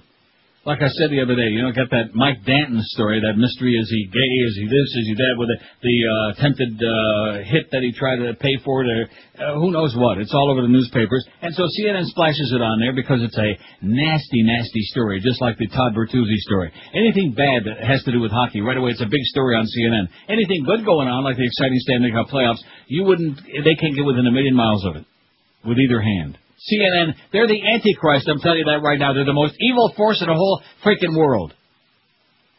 Even worse than the Pope. How do you like that? I rest my case. Ooh. Even worse than the Pope is CNN, because they're destroying the minds of the... You don't know because you don't get around like I do, okay? You can go just about anywhere in the world, and there is CNN International polluting the minds of the public with this propaganda, with this crap that they pass off as news. They should be in jail. Here's line 9, WQM. Hello. Yeah, I'd like to recommend Cassius Clay. DC beats Muhammad Ali. Got him on there. Thanks, Pally. You're way ahead of you. How come these people are they in a different time zone or something? It's everybody, even the locals. Everybody. Just as a little. I just got through reading the list, too, as a matter of fact. But that's okay. Like I said, it kills some excellent time. How about Babe Ruth? Okay. And George Armstrong. WQAM, hello. Yeah. Hello? Yes, sir. Yeah, I'd like to speak to Neil. Speaking. Oh, Neil. Yes. Let me say it again. Yes. Turn that radio off in the back, or we're going to put it in the bottom of your pool, man. Okay. With you. I got 4, but my first one. No, not 4. Not the 4 greatest important people. The one. Pick one. Oh, Jesus. How about No, Bobby not Jesus. Bobby Orr. Bobby Orr is a great choice. Thank you. He sure as hell better than Wayne Gretzky will ever be. Bobby Orr. Now we're talking. See, this guy's feel bad about it, but he picked a good one. You got it, Bobby Orr, O-R-R. Can you spell it? Can you handle it? And that one really belongs on there? Boy, that's why I'm very nervous about even muttering or just joking, because all of a sudden, bada bing, there's a name on there. He fell, got back up, once again. He's there. Ottawa sending 2 in. I think we ought to put the game on, the audio of the whole Leafs Ottawa game on last night. They put the game on in just an hour. They take out all the breaks and that stuff. It sounds the same to me. 5670560, pound 560 on the AT&T and Verizon wireless line. Well, I got some really good heavy-duty stuff here, too, today. Yeah. But we'll get to them. We'll get to them eventually, because this is important stuff. It has to do with sports. And that's the important thing here on QAM. Ball games, jock straps, gloves, bats, spikes, all of these things. Pigskin. What'd I leave out? Ben. Yay. No. WQAM, hello. Jesse Owens. WQAM, hello. Yeah, Neil, how about Arthur Ashe? Arthur's Ashe. Hey, Okay. I got one more thing. What's the difference between Greg Louganis and his boyfriend? Okay, great. Arthur's Ashe. Listen, all you guys over there in Hialeah hanging out at J.C. Penney's waiting for them to clear the tea room so you can go in there and do the limbo rock. Get out of my life, okay? Get out of here. I have no life. Go drill some more glory holes, okay? Drill some at Sears, okay? Even things out. Even out the playing field. 5670560, pound 560 on the AT&T and Verizon wireless line. How about Celia Cruz? Let's see if he puts her on there. How about Mo Howard David? He's made every other damn poll. The most important athlete. Well, he's hung around, like I said the other day, he's an athletic supporter. Hung around a lot of locker rooms, that Mo. WQAM, hello. Hey, Neil. Yes, sir. What about Roberto Clemente? Roberto Clemente is great. Rest in peace. Thank you. Roberto Clemente, you got it? We got it. Good. Can you handle it? Roberto. I like the way he said that. That was a beautiful thing. Makes my tongue tingle. WQAM, hello. Hey, Neil, I have a hockey question for you. Yes. Why are the Montreal Canadiens so hab? Boring. We talked about that the other day. Boring. Les habitants. Okay, get lost. WQAM, hello. Hey, Neil, how about Ty Cobb and Mark Swallows, Earth? WQAM, hello. Neil, good morning. Yes, sir. These polls are, they're tough to get through to you. What do you mean by that? I mean, it's hard. Well, that's because we got the same people calling with all the names we already got on there. So once we get through with them, then we might have something for you. I didn't really want to contribute to the poll. Can I talk about something else briefly? Yes. I was watching. Well, this isn't just a show where we do polls, man. We're looking in between all these poll people for some articulate observations about the condition of the human race. Well, I have one for you. Or I not. was watching the Chris Rock special on HBO last Saturday, and obviously there's a lot of words, that you wouldn't normally hear. Still right now, but don't count your chickens. Right. I mean, and obviously it's a lot of sexual content. But at the end of the show, and I'm pretty sure I saw this, I'm going to watch it again to make sure, they were, they had the credits, and it said promoted by Clear Channel. And I almost fell off the bed. Yeah. I mean, they're so conservative, but to make money off Chris Rock in an HBO special. You mean like Fox, for example, like Rupert Murdoch? Well, who puts all that racy stuff, steamy stuff on FX, and then on his own Fox Entertainment Network puts every off the beaten track kind of crap? I mean, you talk about risque. That makes Howard Stern look G-rated when you listen to Chris Rock. Well, there you go. They're just a bunch of grave robbers, man. That's all. They don't care about anything else. They just want your money. They're the worst thing, and they're worse than the people bombing in Iraq. They're almost as bad as CNN. You bet. Thanks, Pally. Thanks. How about Casey Stengel, who once told a 65 Mets, sometimes you win, sometimes you lose, sometimes you get rained out, but you got to dress for them all. That's cute. That wasn't one of his better lines, by the way, Mike. But anyway, Casey Stengel. He won, I think, I could be wrong, but I think he won 10 World Series as manager. You're not impressed with Casey Stengel? S-T-E-N-G-E-L. I'm talking to you. Even you ought to be impressed by Casey Stengel. What's wrong with you? You came up with Jesse Owens. That's right. And at least Casey had a sense of humor, which is more I can say for most of these dumb jocks. And I also take it all so damn seriously, like the golfers, man. They're some of the worst. Humorless. These fans out there are going to have to stop making so much noise when they're out there in the... oh, give me a break. The fact that anybody comes out to see you guys whack that ball around, you must be off your rocker. You ought to kiss them on the toenails. Can you imagine going to attend a golf tournament? To be in the gallery. You ought to be in the nut gallery is what you ought to be in, the peanut gallery. Playing a game again. I beg your pardon? After the first couple attempts, I can't imagine going back and doing it again. 11:13 at 560 WQM. Have you been putting off that home improvement dream because you're afraid it's going to turn into a real nightmare instead? Well, here's a way to have great dreams all the time, because Design Concept Builders is your answer. Design Concept Builders has been one of the top home remodelers in South Florida since 1983 for the following reasons.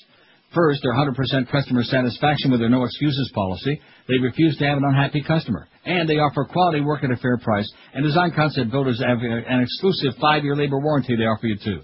So why take the risk of a real nightmare when you have a new addition on your home, kitchen, bathroom, windows, any other project? Make sure you get it done right and at a fair price too. Call Design Concept Builders at 954-718-6766 or on the web it's designconceptbuilders.com. Financing's available with no payments for 6 months with approved credit. You can also get you a 10% discount on all your remodeling through the end of this month only with Design Concept Builders. Like I said, check out their website, designconceptbuilders.com, and then make that call. They guarantee a super job for you every time. Call 954-718-6766. Live and local. This is Sports Radio 560. UAN. I'm smarter than George Bush. They say they'll keep up all their inquiries until they expose all the secrecies. Still, they're not hearing what they want to hear, 'cause no one talks while under oath in there. Is it true the FBI knew about the threats? Did CIA make judgments that they now regret? Faulty anti-terrorism policies. We just need more answers from the man who's key. We need to know. We need to know. What Bush knew about 911, we need to know. We need to know. We need to know. What Bush knew about 911, we need to know. Yeah, how come he's holding hands there with Prince Abdullah? Because they don't come no more duller than him, I'll tell you that right now. House of Bush, House of Saud, the author of that book, Carl Unger, who's an expert on the overs and unders, he was on one of the shows last night. MSNBC, I believe. Okay. And they were talking about this grotesqueness. In fact, even on CNN on Crossfire yesterday, believe it or not, the Republican guy they had on there, you know, with the left against the right and all that contrived crap, even he was excoriating the Bush people for this grotesque relationship they have with the Saudis, and they showed all the stats about 15 of the 19 hijackers were Saudis, and all this other garbage. And, of course, the Wahhabi, all these, no, seriously, all these schools that they build, not just in Saudi Arabia, but in Pakistan, they export this hate of the West. And so on the one hand, you know, like I said, they're pulling them with one hand, kissing with the mouth, and then stabbing you back with the other hand. It's pathetic. I say let's bomb Saudi Arabia right off the bat. In fact, let's not do it. No, let's just tell them we're going to do it. Yeah. I told you this the other day. Just send them all to the French Riviera, let them take a few billion, you know, just so they can have a good time, and then we'll just hook up our hoses. 50 cents a gallon for gas, tops. Hank Aaron, somebody says, how can we leave off good old number 44? Henry Aaron. Right, Josh? Right. I think that this Barry Bonds thing is a scandal. I'm disgusted and nauseated by it, even though we got some people on this station who kiss his ass. I mean, whatever he accomplishes, in fact, I noticed that his last home run was number 666, which I find that's something appropriate there, don't you? 666. Oh, my God. Yeah, he may be the Antichrist, Barry Bonds. Steroid-laden, phony piece of crap. Put an asterisk on any records he sets. I'm telling you that right now. Ersatz. Let's see, I'm a diehard Cardinals fan, but this great center fielder for the Cardinals single-handedly destroyed the sport of baseball. You're right. Curt Flood, free agency. Curt Flood, you got it? Got it. As in flooding your pants. Casey Stengel, my favorite line, says this fact, so when he managed one of the teams in the 66 All-Star game in St. Louis, it was 101 degrees officially, 120 on the field. He was asked what he thought of the new Busch Stadium. He replied, it holds the heat well. Not bad. Not bad, Casey. Well, anyway. See, you would have enjoyed Casey Stengel, but then that was back in the day. As a what? Before, as a comedian, not as a baseball manager. He was a funny guy. All right. I'll watch the show. A dirty trickster's Bush bonanza. Even Lauren Green is embarrassed. I'm not going to read the whole thing. It's too long, but I'll give you like a little tease. The man who stopped the Miami recount makes gaming millions. This is from the Village Voice. Roger Stone, the dirty tricks hobgoblin of Republican politics, has exploited his Bush connections to become an influence-peddling force in the $13 billion Indian gaming industry.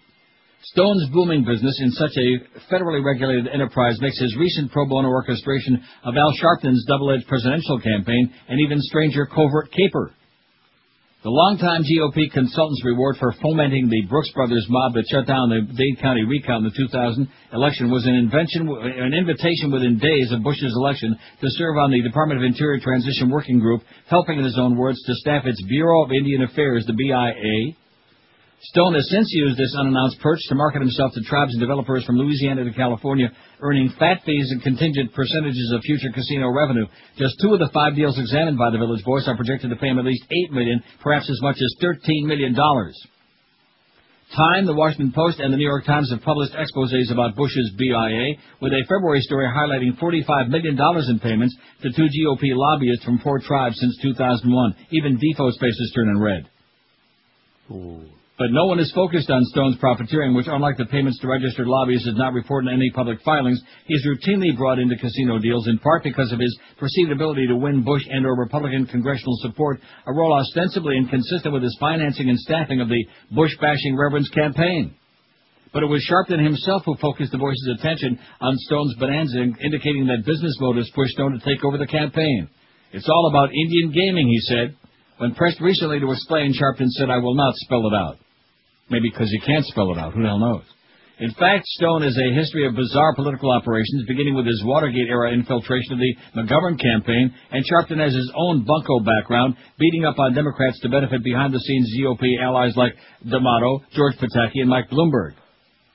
I helped Sharpton because I like him, says Stone, a veteran of the Nixon, Reagan, Dole, and Bush campaigns, who steered $228 grand to Sharpton's National Action Network last year. There's no connection between helping Sharpton and my business. With advisor Stone scripting Sharpton, any damage the Reverend might do would burnish Stone's bona fides with Bush, thereby bolstering his leverage for second-term gaming deals.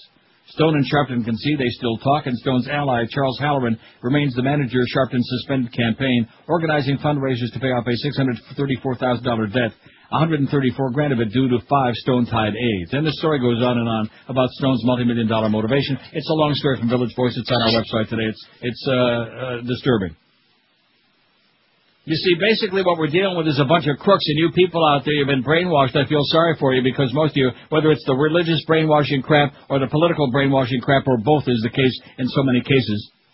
And you just can't see Jeff the forest for the trees, man. That's the problem. They're a bunch of crooks. After reading that crap about Kerry again, who's really, I'll vote for him 10 or 20 times, sure. He's the buffer. Mm-hmm. But he's weak. He's a lame ass is what he is. Bothers me badly. And I'm sitting here trying to think of a politician, and don't tell me John McCain, because what a sellout he is. Mm-hmm.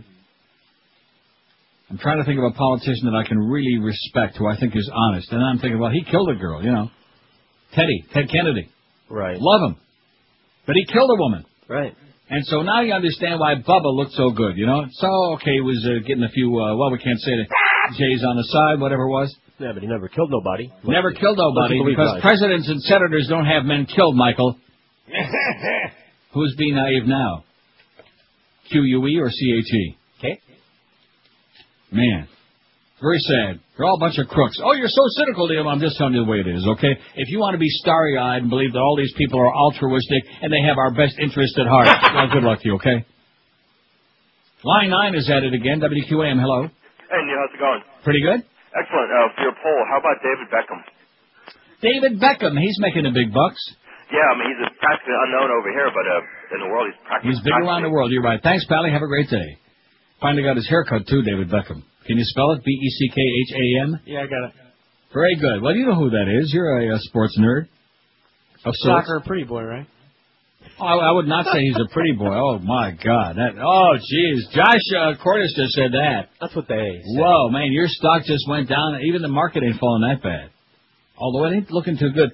That's because Alan Greenspan was on there going, interest rate hikes are in the future. We can't say it's just not a matter of, it's just a matter of time. You just wait, man. That's another thing. Whether it's the religious BS, the political BS, or the investment BS. We're all a bunch of suckers. We all get led down the garden path. Pretty sad. How's it going so far here? The most important athlete of the 20th century, 119. That's 20, almost 30%. Look at that. About 30, man. No athletes are important. They're pretty militant about it, too. They are PO'd. Leading the pack, Jackie Robinson, 82. Muhammad Ali, 46. Babe Ruth, 45. Baby Ruth. At least he had a candy bar named after. Jesse Owens, 37. Michael Jordan, 16. Isn't it funny how Baby Ruth keeps showing up in the punch bowl? Dan Marino, 15. Tiger Woods, 5. OJ's got 5, all from inside the QM building, I'm sure. Jim Thorpe has got 5. Pele's got 4. Joe Montana, 4. Wayne Gretzky, 4. Lance Armstrong, 3. Willie Shoemaker, 2. Bobby Orr's got a pair. A pair for number 4. Joe DiMaggio, 2. Roberto Clemente. Arriba. He's got 1. Ty Cobb, 1. Jim Brown, 1. George Armstrong. And the Chief has got 1. All right. Mark Spitz, 1. Arthur Ashe has got 1. And no votes yet for Casey Stengel, Hank Aaron, Kurt Flood, or David Beckham. He just went up there out of 412 votes. This is pretty important stuff. Keep that in mind. 27 past 11 at 560 WQM. Lobster Fest is back at the world-famous Emerald Coast Chinese Buffet. If you've never been there, we're not just talking about another one of those Asian buffets that pop up on every street corner. We're talking about one that's untouchable. It's just phenomenal. Because it's the spring now, with all the spring breakers out there, kids 6 and under eat for free at the Emerald Coast. In addition, Emerald Coast still offers you all of their sensational mouth-watering dishes. You can start off your delectable eating experience. It's not just an eating experience, it's a pig out with any of their 6 different soups. Try them all if you like. They got entrees like you've never seen before. New York strip made the way you like it, to order at their sizzling Asian grill. Their brand new Hunan fish, Maine lobster thermidor style, Jonah crab, oysters on the half shell, Jonah and the whale. And if you still have room, it's a whale of a buffet. Try their hand-carved prime rib and their new Thai specialties, too. And the Emerald Coast promotes healthy living, too, because they don't use any crap when they cook their food. No MSG, no cornstarch. They cook only with cholesterol-free oils. And their buffet even features a full salad bar, a full Chinese food lineup, a brand new sushi bar, and, of course, fresh cocktail. And if there's any room after all of these things, which would be a miracle, but I've seen a lot of you people, you can probably stuff a little in there, some dessert. They got a full dessert station featuring Belgian waffles, pies, cakes, pastries, ice cream with all your favorite toppings, even fresh fruit. 3 Emerald Coast locations for you. By the way, nice going last night, Richard. Well, he didn't play in the game, but he was, I'm sure, rooting very hard. They're in Sunrise, Sunny Isles, Pembroke Pines, so take the whole family, book your next business luncheon right now. And don't forget to fill out a membership card, too, so you can get you that monthly newsletter. Let our friends at the Emerald Coast cook up a storm for you.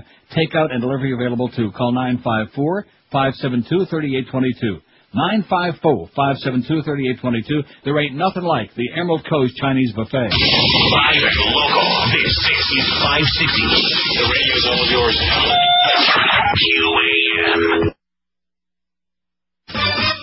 It's Dave in Miami town at 560 WQAM.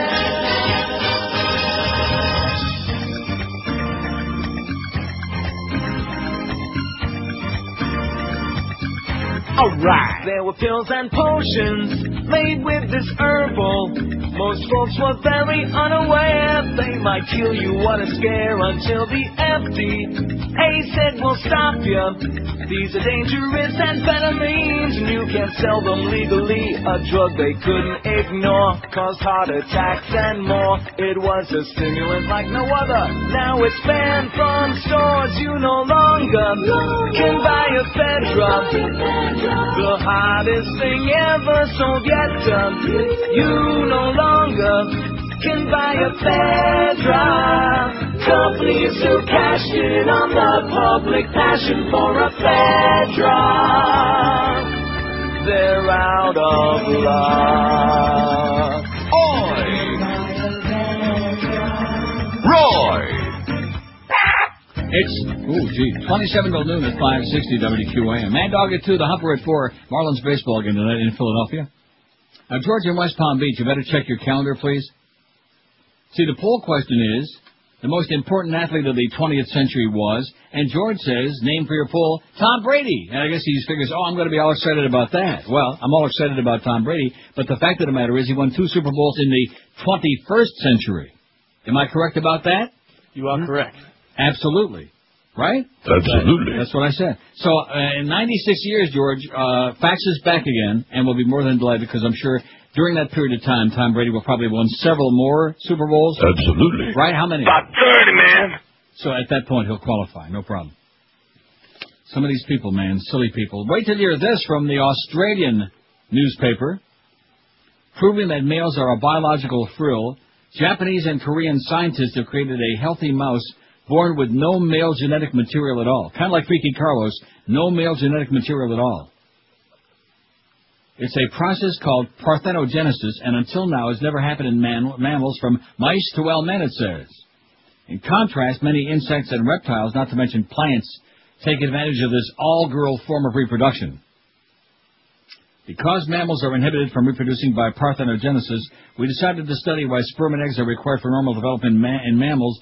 Team leader Tomohiro Kono said from his office at the Tokyo University of Agriculture. Professor Kono's group discovered that the stumbling block was a phenomenon called genomic imprinting, a process that turns off either the male or female version of a gene when eggs and sperm meet to produce an embryo.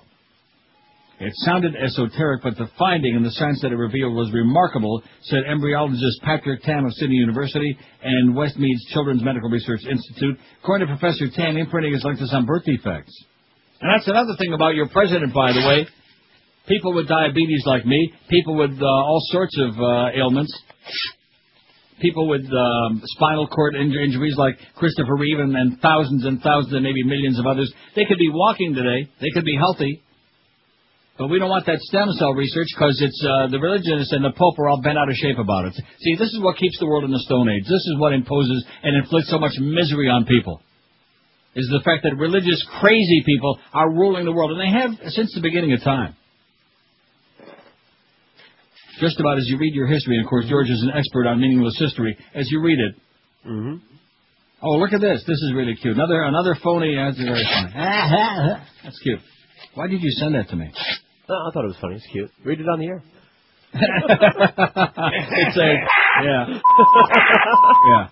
Signed Michael Powell, though. It's cute. Here you go, Josh. It's funny. In fact, Michael Powell probably likes this show. He likes Howard Stern. It's just that he has to follow the law. That's all. He can't impose his own personal views. Right. Speaking of crazy religious people, the Bible college that leads to the White House. This is from the Independent UK. It's on our website. Again, I'll read just a short part of it. I don't want to get too newsy here, okay? Get that one guy all bent out of shape. I don't want to sit here and be too pedantic and read and read. I mean, like, who am I reading this to, okay? Who am I reading it to? The children. The children. Read to the children.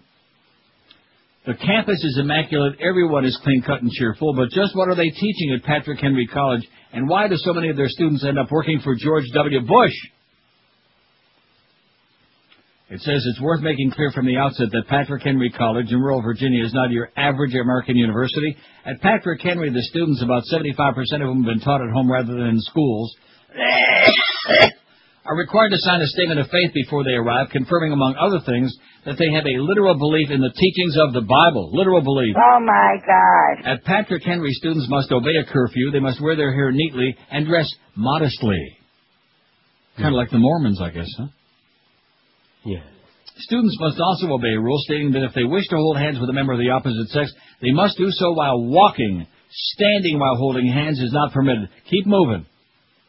And at Patrick Henry, students must sign an honor pledge that bans them from drinking alcohol unless under parental supervision. Well, wait, let me ask you something. If you're holding hands with a Saudi prince, can you be standing still? They were moving. If you saw the tape, they showed it. They were moving. In fact, Bush almost fell down. Maybe the prince was holding him up. Yet these things alone do not make the college special. There are, after all, a number of Christian establishments across the U.S. that enforce such a strict fundamentalist code for their students. No, what makes Patrick Henry unique is the increasingly close, critics say alarmingly close links this recently established right-wing Christian college has with the Bush administration and the Republican establishment as a whole. That's spelled with a W, just like Bush. This spring, of the almost 100 interns working in the White House, 7 are from Patrick Henry. Another intern works for the Bush-Cheney re-election campaign, while another works for President Bush's senior political advisor, Karl Raven Rove. Yet another works for the Coalition Provisional Authority in Baghdad. Over the past 4 years, 22 conservative members of Congress have employed one or more Patrick Henry interns. Janet Ashcroft, the wife of Bush's Bible-thumping Attorney General, is one of the college's trustees. And this is no coincidence.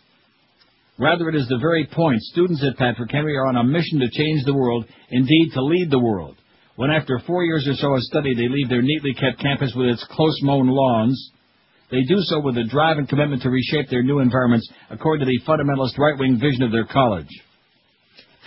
Critics say Patrick Henry's system cannot help but produce narrow-minded students with extremist views, but the college's openly stated aim is to train young men and women who will lead our nation and shape our culture with timeless biblical values. Oh, my gosh. Nancy Keenan of the Liberal Campaign Group People for the American Way says, the number of interns from Patrick Henry going into the White House scares me to death, she says. People have a right to choose where their children are educated, but we're concerned that they're not exposed to the kind of diversity this country has. They're training people with a very limited ideological and political view. If these young people are going into positions of power, they have to govern with all people in mind, just a limited number. Well, guess what, Nancy? Not no more. Not no more, honey. And the article goes on. It's well worth reading. It's a long article from the Independent UK. Got it? Got it. It's on our prestigious website, neilrogers.com. We're asking today on our poll, the most influential athlete of the 20th century was... I'm sorry, the most important. Well, you could use any word. The greatest, the most... Well, whatever you like. No athletes are important, 134, 28%. Almost. About 30, man. Jackie Robinson, 96. Muhammad Ali, 59. Babe Ruth, 50. Jesse Owens, 43. How about putting Jesse Owens on there? Good idea. Let's do that, Josh. Michael Jordan, 20. Dan Marino, 15. Tiger Woods, 9. Lance Armstrong, 8. Pele, 7. Wayne Gretzky, 5. Old Needle Nose. O.J. Simpson, 5. The Slasher. Jim Thorpe, 5. Joe Montana, 4. Bobby Orr still only got 2. That is criminal. Willie Shoemaker, 2. Joe DiMaggio, 2. Roberto Clemente, 2. David Beckham, 2. 1 for Arthur Ashe, Ty Cobb, Jim Brown, George Armstrong, Mark Spitz, Hank Aaron, and none. A big O for Kurt Flood and Casey Stengel out of 476. I guess most people don't look, even though he was a very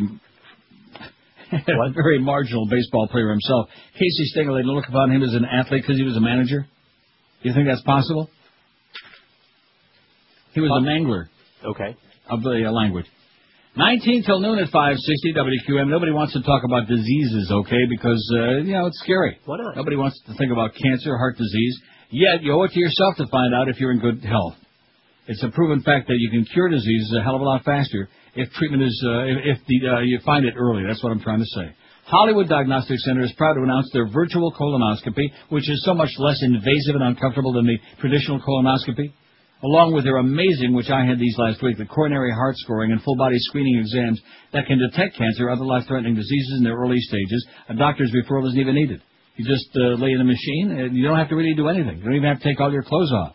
Just lay there like in the MRI, and they take all the photographs, and amazingly, they can look down a computerized view through your entire body, into your lungs, into your heart, the whole deal, if you have one. In fact, they were surprised that they actually found a heart in my body. For all your imaging exams, call Hollywood Diagnostic Center at 954-966-3600 for the test that can give you and your family peace of mind. That's the most important. Well, I guess that's number one. And number two, if they do find something, find it early while you can still do something about it. At Hollywood Diagnostic Center, they offer you the state-of-the-art imaging equipment with open MRI, high-speed CAT scans, nuclear medicine, and much, much more. They got it all. Hollywood Diagnostic Center, they've been serving the community for over 20 years now, and their facility also provides a complete mobile diagnostic service that can come right to you or a loved one. So call Hollywood Diagnostic Center today for your imaging exam today. It could be a life-saving phone call. Please, call them and check this out. Call 954-966-3600. That's 954-966-3600. We're Sports Radio 560 QAM.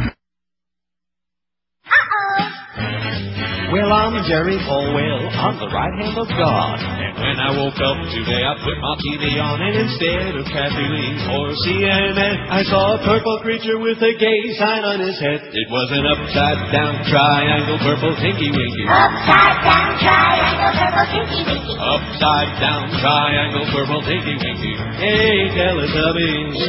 Well, just when I thought things couldn't get worse, I noticed he was carrying a little purse. Now, how can they call this a children's show? I may be purple, but I have a brown hole. He has an upside-down triangle, purple tinky winky. Upside-down triangle, purple tinky winky. I'd love to trade your balls. Yay, purple tinky winky. Yay, Teletubbies. Well, most about Christian find it hard to believe, but on the Teletubbies tummy is a TV screen. It had a purple penis pointing straight at me that was blowing a noise through the hole in the thing.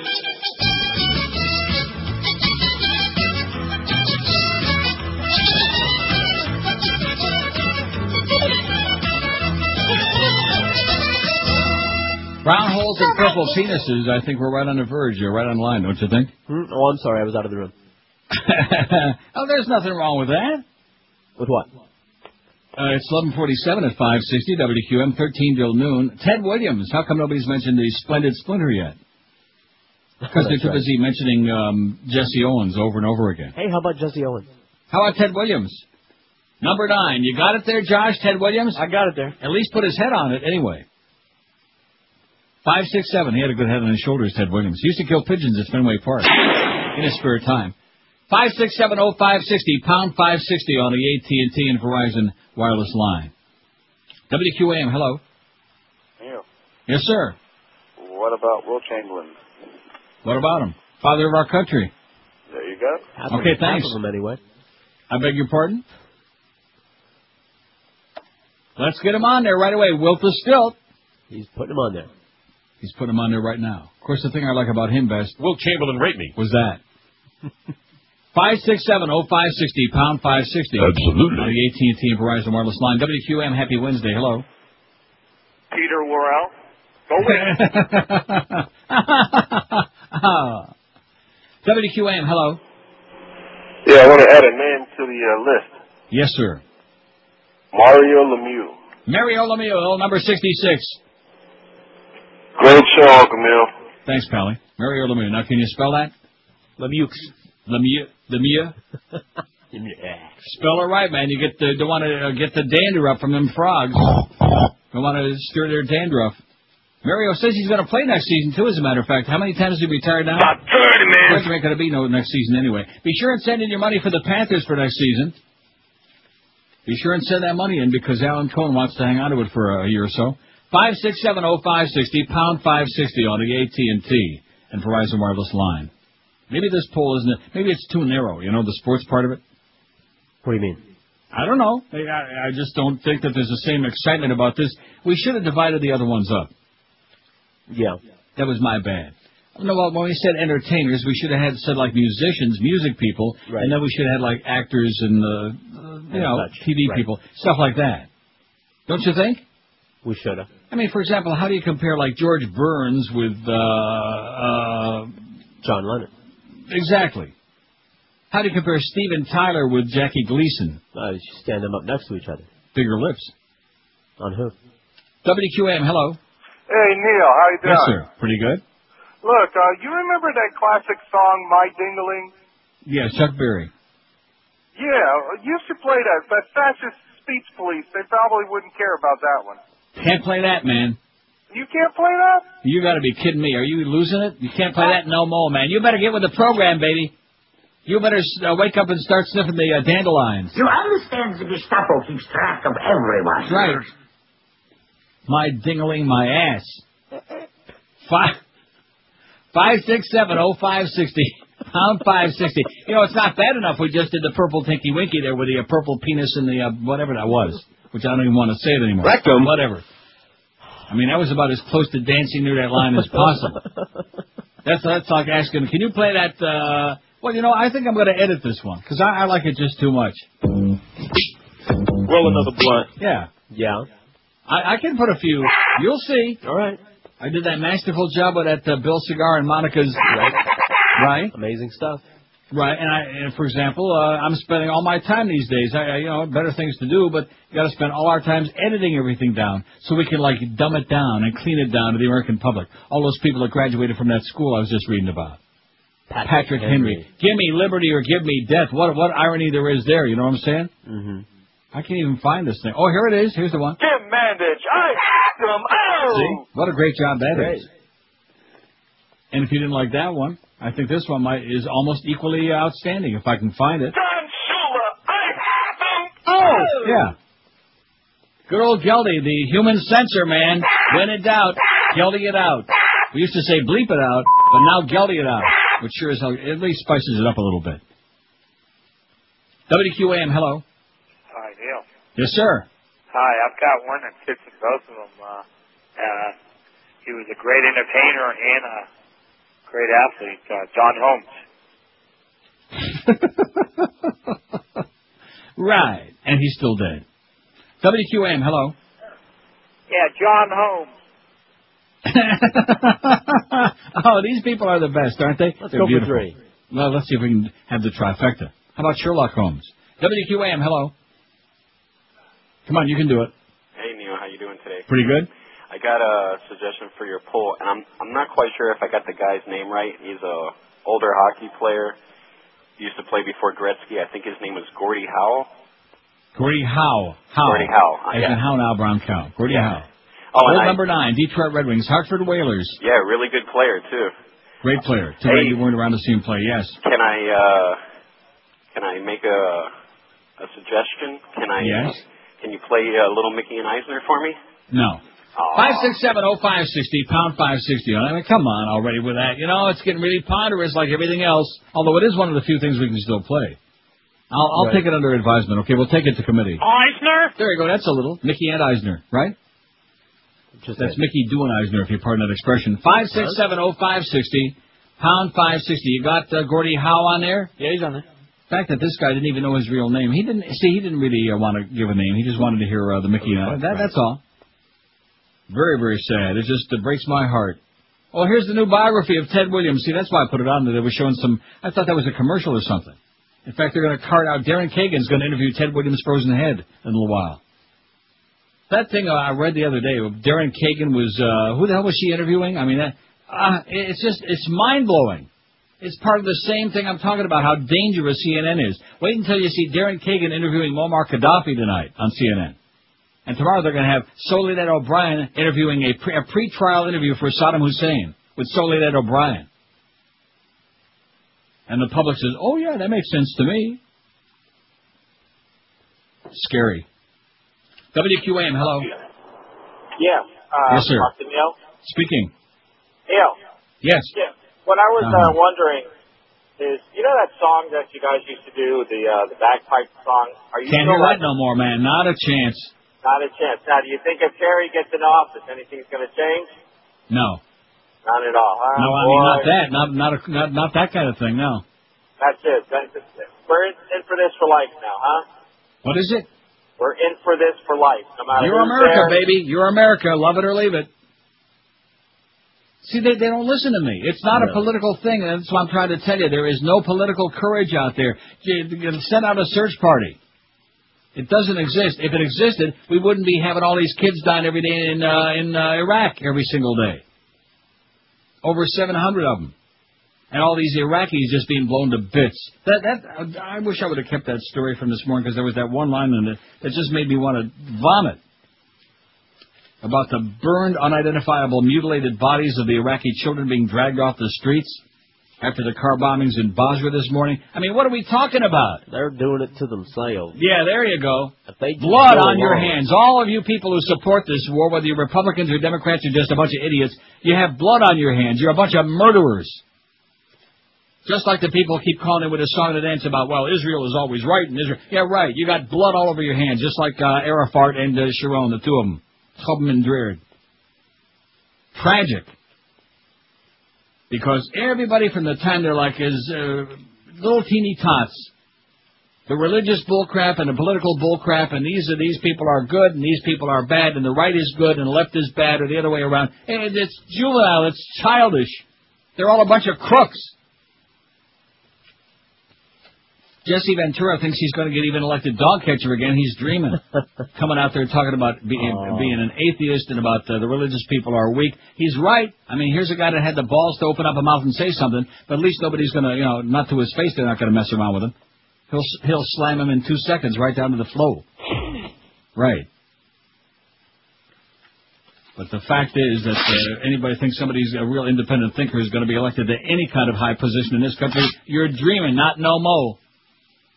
That's the answer to your question about where the hell do these people come from? Where do the Michael Dukakis come from? Where the hell does George W. Bush come from beside hunger?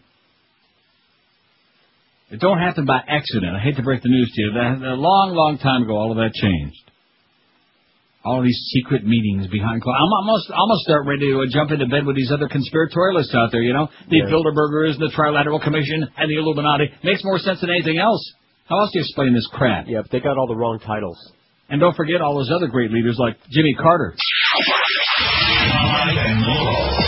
This is Sports Radio 560 UAM. They call me Mr. Moose, and I've been visiting to the dwell 1 hour. Well, I never thought I'd find the kind of ride that I've been tooling around in today. Now it's a classic set of wheels fixed up the way a brother would like it. Now with the clean and shiny and the trim is cold sanitized under my seat, I've got a can of liquid cherry, yo. Aw, baby. Coconut, colada, cherry, and baby blue. Aw, baby. Shiny little velvet, little smelly machine took the suspension down, so I bounced down the road in a Pimp Daddy Superfly. Now with the harvest stop, no big deal, someday I'll get around to fixing the brakes. A 1979 Pom-Pom Catalina, she's sure looking fine, now it's my baby Cadillac. Aw, baby. Coconut, colada, cherry, and baby blue. Aw, baby.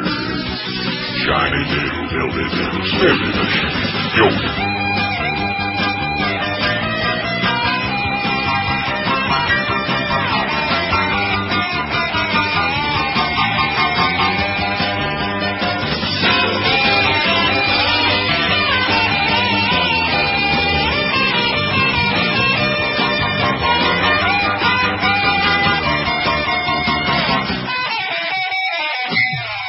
I got my windows down on a hot summer day, 'cause the AC don't work no way. The sweaty fresh raw seed starts to smell and gets the tussy working overtime. Now on my backseat you'll find the shiny ground that smell like lilacs. My carpet shiny too, 'cause I've been washing it with armor roll. Aw, baby. Coconut, colada, cherry, and baby blue. Aw, baby. Michael shopping wheels going over speed bumps ain't too smooth. Aw, baby. Fresh velour interior, be fancy to me, baby blue. Aw, baby. Call 38560 WQM. Daniel Ellsberg, I think we have his article. I put it on our website today. He had it right. Let's just get the hell out. Right. Hand over the keys to the kingdom June 30th to whoever wants to take them. Just stand in the middle of the street and just toss them up. Oh, but who wants these? And then when we need to get out, July 1st. Yeah, but don't you think things will be out of control if we leave? 18 school children are among those 68 or more killed this morning in the latest car bombings, suicide bombings in Basra. 18 school children, little kids on their way to school.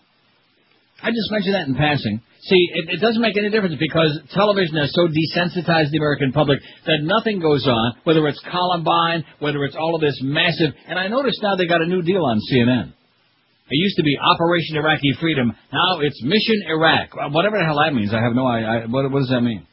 Well, we're on a mission. To do what? Shut up. Anyway. In fact, they just changed it. It was something else last hour. Now it's Mission Iraq. They just keep changing it. John Nichols got a good column here in The Nation, as usual. Remember, you wouldn't. Congresswoman Elizabeth Holtzman from New York? No, were you going to say Geraldine Ferraro? I was. Well, they're both from New York, so it's a Freudian slip. Anyway, same time frame. History usually provides a roadmap for the present. Unfortunately, leaders fail to consult the map. That's certainly been the case as the 9/11 Commission is prepared to hear behind-closed-doors testimony from Vice President Dick Cheney and President George Bush at the same time.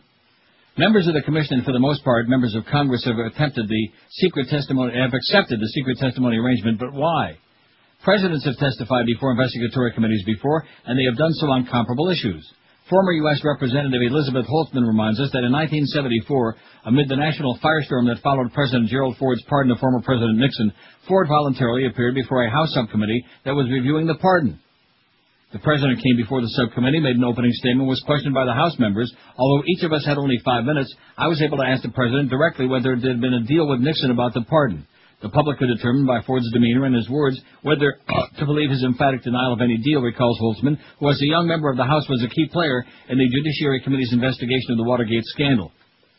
The fact that important questions could be posed directly to the President and the fact that the President was willing to face down his severest critics in public were healthy things for our country. And not even the staunchest Republicans complained that the presidency was being demeaned. By recalling the history, Holtzman reminds us that President Bush could and should simply appear before the 9/11 Commission. There is no constitutional crisis here. There's no dangerous precedent that could be established. And there's no question of proportionality. Certainly the intensity of the demands for an explanation of the Nixon pardon can appropriately be compared with those for an explanation of how the current administration responded to terrorist threats before and on and after the September 11th, 2001 attacks. As with the Nixon pardon, the events of 9/11 have caused huge national concern, explains Holtzman. The victims' families, as well as millions of others, have asked why it happened and what, if anything, could have been done to avert the tragedy. These are simple, reasonable questions. The best response to those simple, reasonable questions, Holtzman argues, would be for Bush to volunteer to testify in public and under oath to the National Commission on Terrorist Attacks on the U.S. Bush would be wise to take a page out of Ford's book. Americans could then decide themselves whether to agree or disagree with Bush's pre-9/11 conduct. They want to trust their president. They want to know that he acted with the best of motives, that he used good judgment, and that he's a leader. In other words, that as chief executive, he knows when and how to mobilize the government to take action, Holtzman asserted, in an opinion piece he wrote this week for New York's Daily News. If Bush refuses to answer reasonable questions in public, the indelible impression is left that he has something to hide. That impression is reinforced by the White House's insistence that Vice President Cheney sit with Bush at the hearing. The President cannot afford to convey the image that he's afraid to appear on his own, and neither the 9/11 Commission nor the public should permit a behind-closed-door session for anything except national security information. The same principle should have applied to testimony of former President Bill Clinton. Holtzman's wise comments beg one question. Why didn't anyone think to put this former member of Congress, a native New Yorker, on the 9/11 Commission? There are a number of commissioners who share her experience, including, of course, Richard Benveniste, who headed U.S. Justice Department's Watergate Task Force 73 to 75, but it would seem that the Commission could use someone who recognizes, as Holtzman does, that there is no better crucible than a public hearing to help ensure that the truth will come out. Good idea, ain't going to happen, though. He's got to be holding Dick's hand. I said, he's got to be holding his hand. Yeah. Is what I said. Kind of like Prince Abdullah from Saudi Arabia. That picture is just mind-blowing, especially when they showed it several times in slow-mo and freeze frame last night on MSNBC. The most important athlete of the 20th century is or was. No athletes are important. 163 said that. Jackie Robinson, 112. Muhammad Ali, 76. Baby Ruth, 55. Jesse Owens, 52. Michael Jordan, 29. Dan Marino, 17. Tiger Woods, 12. Lance Armstrong, 10. Everybody else single digits. Even poor George Armstrong, the chief. 5670560, pound 560 on the AT&T and Verizon wireless line. I just don't know what it takes anymore to get the American public pissed off. Boxcars. No, seriously, what does it take? Pissed off gets me fired up when I hear someone say that. I mean, $2 a gallon gas, that doesn't seem to bother anybody, even though we were supposed to get, that was part of the deal, going to get all this cheaper gas. We had that Iraqi oil, you know. Well, and of course, even though we weren't going to take over the oil fields, just for going in there, you see, the whole deal boils down to this. Back the first Gulf War in 91, we didn't give a flying crap about Kuwait. No. That wasn't the reason that we went in there. No. We went in there because our close, dear personal friends, and keep in mind who was president at that time, his last name happened to be Bush, our good friends the Saudis were peeing in their pants. That once Saddam finished off with Kuwait, he was going to go just keep marching right on into Saudi Arabia, take over the oil fields, and kick their sorry ass out. That's why we went in there in 91 in the first place. I just mentioned that in passing. Saudi Arabia, that is the sand chigger in the woodpile, okay? Make no mistake about it. 5670560, pound 560 on the AT&T and Verizon wireless line. WQAM, hello. Hello, Neil. Yes, sir. How you doing? Somebody that you know personally, Pete Sampras. There you go. Why not? Okay, now I have 2 QAM spy reports. Yes, Pete Sampras. There you go. You got it?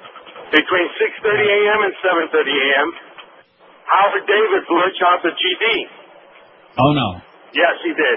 And then... Howard David and Blur. How come they didn't dump it? It got on the air? I got on the air. Oh, no. And then, from 8 to 10... Oh, my God. And then from 8 to 10, the Big O show, all that was a basketball trivia show. That was the worst thing I've ever heard, Neil.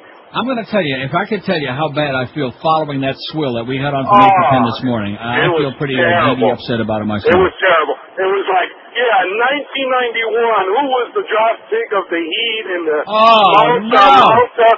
whatever. And that was to give away the Marlin tickets, I guess. Exactly. Bye, Neil. Thanks for the bad news. Boy, how do you like that? So the Mo Man, oh, brother, I bet you his ass is going to be in hot water and he won't be soaking his roids either. Are you ready for that? I heard it. I mean, the GD thing he let out this morning, allegedly. Next thing you know what he's going to be saying? You know what it is, don't you? Jesus Christ. Oh. No, you see, you said that. That was, I'm not asking you to answer it. Okay. There it is. I heard it. Now, if he says that, he's in deep doo-doo, man. He's in deep whatever we can't say anymore. Crap. Why didn't they dump it? Why isn't there a suspension? I have no idea what's going on with that crowd there. There's something really, and of course, Robert Creeper, he's like Elliot Ness, he's the untouchable. Yeah. I don't know who he's got the naked pictures of. I think it might be Clarence and Greg. Duff, the whole three of them. I don't know.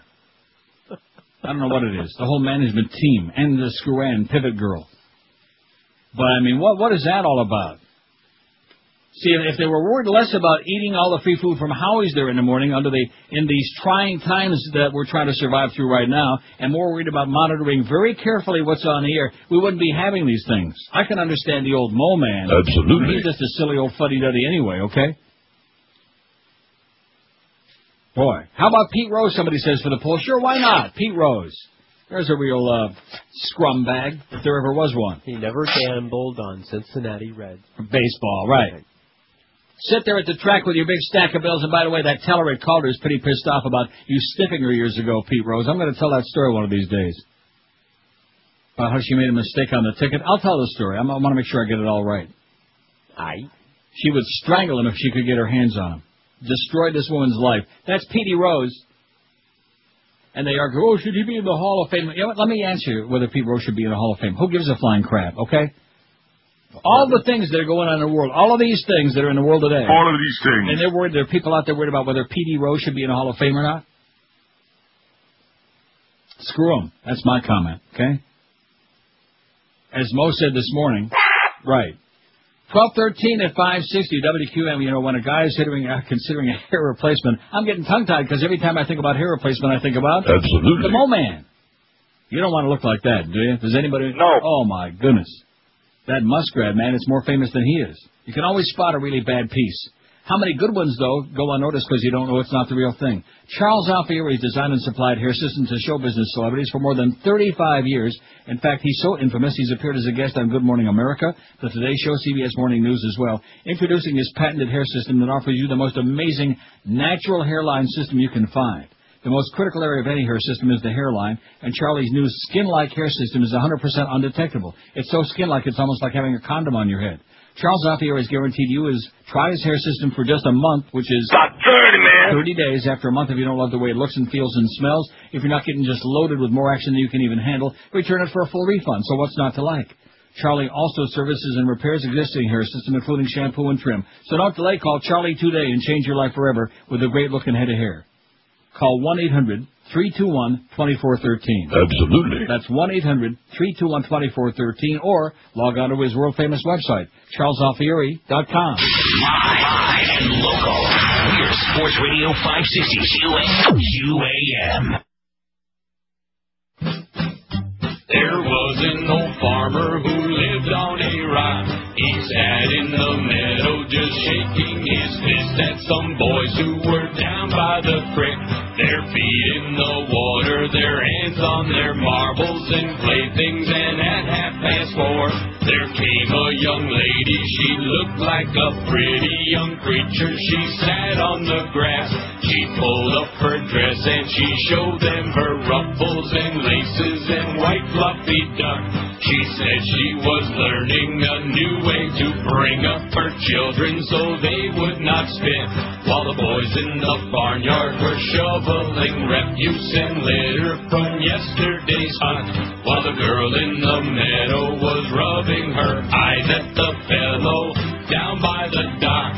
He looked like a man with a sizable home in the country with a big fence out front. If he asked her politely, she'd show him her little pet dog who was subject to fits, and maybe she'd let him grab hold of her small tender hands with a movement so quick, and then she'd bend over and suck on his candy so tasty made of butterscotch, and then he spread whipped cream all over her cookies that she had left out on her shelf. If you think this is dirty, you can go yourself. 12:19 at 560 WQAM. Here's one of those that we can still play. How do you like that? Great. Like it a lot. Anyway, now see, it's your fault today. It's you've done a bad thing. Uh-oh. You haven't kept that leash short. You let me go off the deep end again and get me all whipped up into a frenzy about all this crap. What? I'm loving it. Beats that sports business. You're loving it because you're not the barometer of the audience. The audience out there wants a little bit of a few chuckles. See, like that. Well, not sports. Forget about the sports part. But all this business about like changing the world and getting all bent out of shape because all these leaders are liars and thieves and crooks and gypsies and tramps. So what am I going to do about it? Well, you're not going to change the world, but it's fun to hear you pound on the desk. Who the hell's pounding on the desk? Well, you know, it's a figure of speech. I see. How's that? Was that the desk? That was the desk. Okay. Hey, if it wasn't, you'd probably hear one of those. 5670560, pound 560 on the AT&T and Verizon wireless line. Choices for the poll, and, of course, any other fantastic information that you have to pass along. The guy that called before said, well, this isn't about the poll. Can I discuss something? Well, of course. Of course, but, you know, we never assume we're going to get those kind of calls, because how many years I've been doing this? About 30, man. Forget about that. That's why we started doing these simpleton polls every day, because otherwise, if the audience doesn't have like a one-word response to give, it's, we're intruding on their brain, on their gray matter a little bit too much, on their gay matter. Follow my drift? WQAM, hello. Not there on line one. WQAM, hello. Did Jesse Owens make it on the list yet? No, I haven't made it on there yet. We're working on it. WQAM, hello. WQAM, hello. Neil. Yes, sir. I got a name for your list that your female listeners can vote for, and it's not John Holmes. How about Billy Bulldyke Jean King? Billie Jean King. Somebody suggested that earlier. I'll tell you the same thing I said. No. Why would we put Billie Jean King on there? I don't know. The most important athlete of the 20th century was Billie Jean. Okay, put her on there. It'll make this guy happy. Billy Bulldyke Jean King, that is to you. Put her on there, Billie Jean. And then we'll have to put, what's his name, Bobby Riggs. And Jack Riggs. Now, see, I'm just joking about that. I better say that because he'll put Bobby Riggs on there. I just know it. How about Anna Kournikova? Put Jack Riggs on there, former voice of Hazel Park. I think Jack Riggs retired or died, one or the other. You know who Jack Riggs was? No. Good. WQAM, hello. Hey, Neil. Yes, sir. Listen, how about adding Wayne Gretzky to the poll? WQAM, hello. What about the Golden Bear, Arnold Palmer from Augusta? The Golden Bear, Arnold Palmer. Woo! How about Jack Palmer? How about William Palmer? He used to drive at Pompano Park once in a while. Not too well. 5670560. Put Arnold Palmer on there. Put the Golden Bear, Jack Nicklaus on there. Let's get a bunch of golf guys on there for this old toad that just called a minute ago with a phony voice. Come on, let's go. Let's put them on. 5670560, pound 560. See, you know what this really proves? How unimportant sports really is. Yeah. It does. I mean, other than Joe Newendike and Eddie Belfour, who else do we need on this list? Am I right? Who?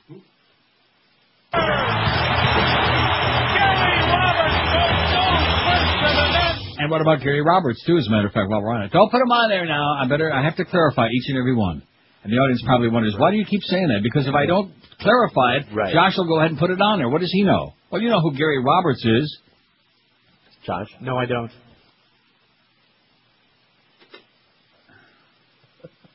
Suddenly I have this pounding headache. Why should he know? I have this throbbing pain in the, what do they call it, the nape of my neck? What do they call that? I don't know what you call it. The sternum's in the front. Whatever they call that. How about... Rectum. Yeah, that's what they call it. I got a pain in the ass. I don't even want to go into it, okay? I mean, we got sports on this station, and then they hear that guy tell me about what the big did to me. How come I knew that? Not just the music he played there, because he couldn't finish the 2 minutes without that crap. He evidently couldn't. He'd given away all the tickets that he had to give away with a bunch of stupid trivia questions, and he had nothing left for 2 minutes, so he plays music for 2 minutes. Is that brutal or what? That was our lead-in. I don't want to play Butch Boss again, Duff. You idiot. But if you ever put the big again as a lead into this show, that'll be it. At that point, you and I part company. We no longer will need our own program director on this show. If we have to be preceded by the big. Even if Duff had to do the show, it would have been more entertaining. Even if Freaky Carlos had to do the show, at least it would have been good for a few yucks. Yuck. Yeah, yuck. That's what I'm thinking. Every time I think of Freaky Carlos, that's the word that comes to my mind. Yuck. Yuck. Fat. The big... Ooh, man, he's brutal. One of your people. No, one of your people. One of your folks, one of your silly people. No, he's not one of my people. He's a sports guy. I'm not. Oh. Sports is for idiots. WQAM, hello. Yeah, I'd like to speak to Neil. Speaking. Neil, how you doing? Pretty good. Listen, I just want to think about something here. You know, the word handhold that you're using, you might want to be careful with that, because after all, that's where cousins come from. WQAM, hello. Hey, Neil, this is for George. I love you, I love you, I love you. WQAM, hello. Hey, Neil. Yes, sir. Okay, how about Knute Rock? Knute Rockney, not Canute, man. Get it right, Canute. Knute Rockney. Well, you just want to make sure Josh spells it right, okay? You got your K on there? K. Knute Rockney. Canute. Most important athlete of the 20th century. Put him on there, sure. What about, what's his name that loaned Lou Gehrig his glove? What was his name, Josh? What's that? Wally Pip. He was a real Pip. Yeah. Lou Gehrig says, Wally, loan me your glove. And then like 3,100 games later, Wally's still sitting on the bench cooling his heels. You people know nothing about sports. That's what I would love to expose on this radio station. It's supposed to be a sports station. Most of the people we got on here are sports pretenders. We got a couple of guys all they know about is gambling. Okay, that's it, gambling. And then we got a couple of guys that used to wear a jockstrap and take showers together and pretend to know something about sports. When a sports nerd, when a sports star of the future sits there and tells me he don't know who Gary Roberts is, I have to raise 4 eyebrows on that and say, holy crap. Yeah, that too. Sports star of the future? Who are you talking about? Josh Cordes. He doesn't want to do no sports shows. Hell, he don't. He don't. He better change his altitude about that. He'll see how fast he'll be sitting out there in the street corner right there by Chuck Subcenter with his thumb out. Like I said, I want to do sports. I don't want to say out of where, but if your carpets look like a mess, here's the answer for you, Dry Concepts. I've used them in my house for like almost a lifetime, it seems. Many different homes, over 20 years. Because about once a year, let's face it, unless you're a total slob, you want to have your carpets clean and looking just like brand new. Not just your carpets, but your area rugs, your expensive oriental rugs, your drapery, your furniture, all of these things. Right. And Dry Concepts is the best in the world at bringing your carpeting back to life because they dry clean your carpets. Nobody else nowhere does it because it's an exclusive patented method. And when they finish, your carpets look and smell lemony fresh just like brand new, and they last longer, too, as a result. So here's the deal. If you want to have your carpets looking just like you spent a lot of money to put brand new on your floor just a couple of days ago, this is the way to do it without spending all that cash. And speaking of cash, don't forget 2 things. Number 1, they give you a written guaranteed price before they start the job. And number 2, when you call Dry Concepts, just ask them, please put me on your standby list, which means you can save another 15% off the already unbeatable price of their fantastic job. Call Dry Concepts today. You'll never be disappointed. Call toll-free 1-800-248-5071.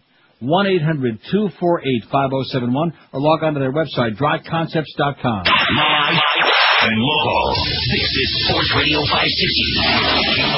UAM.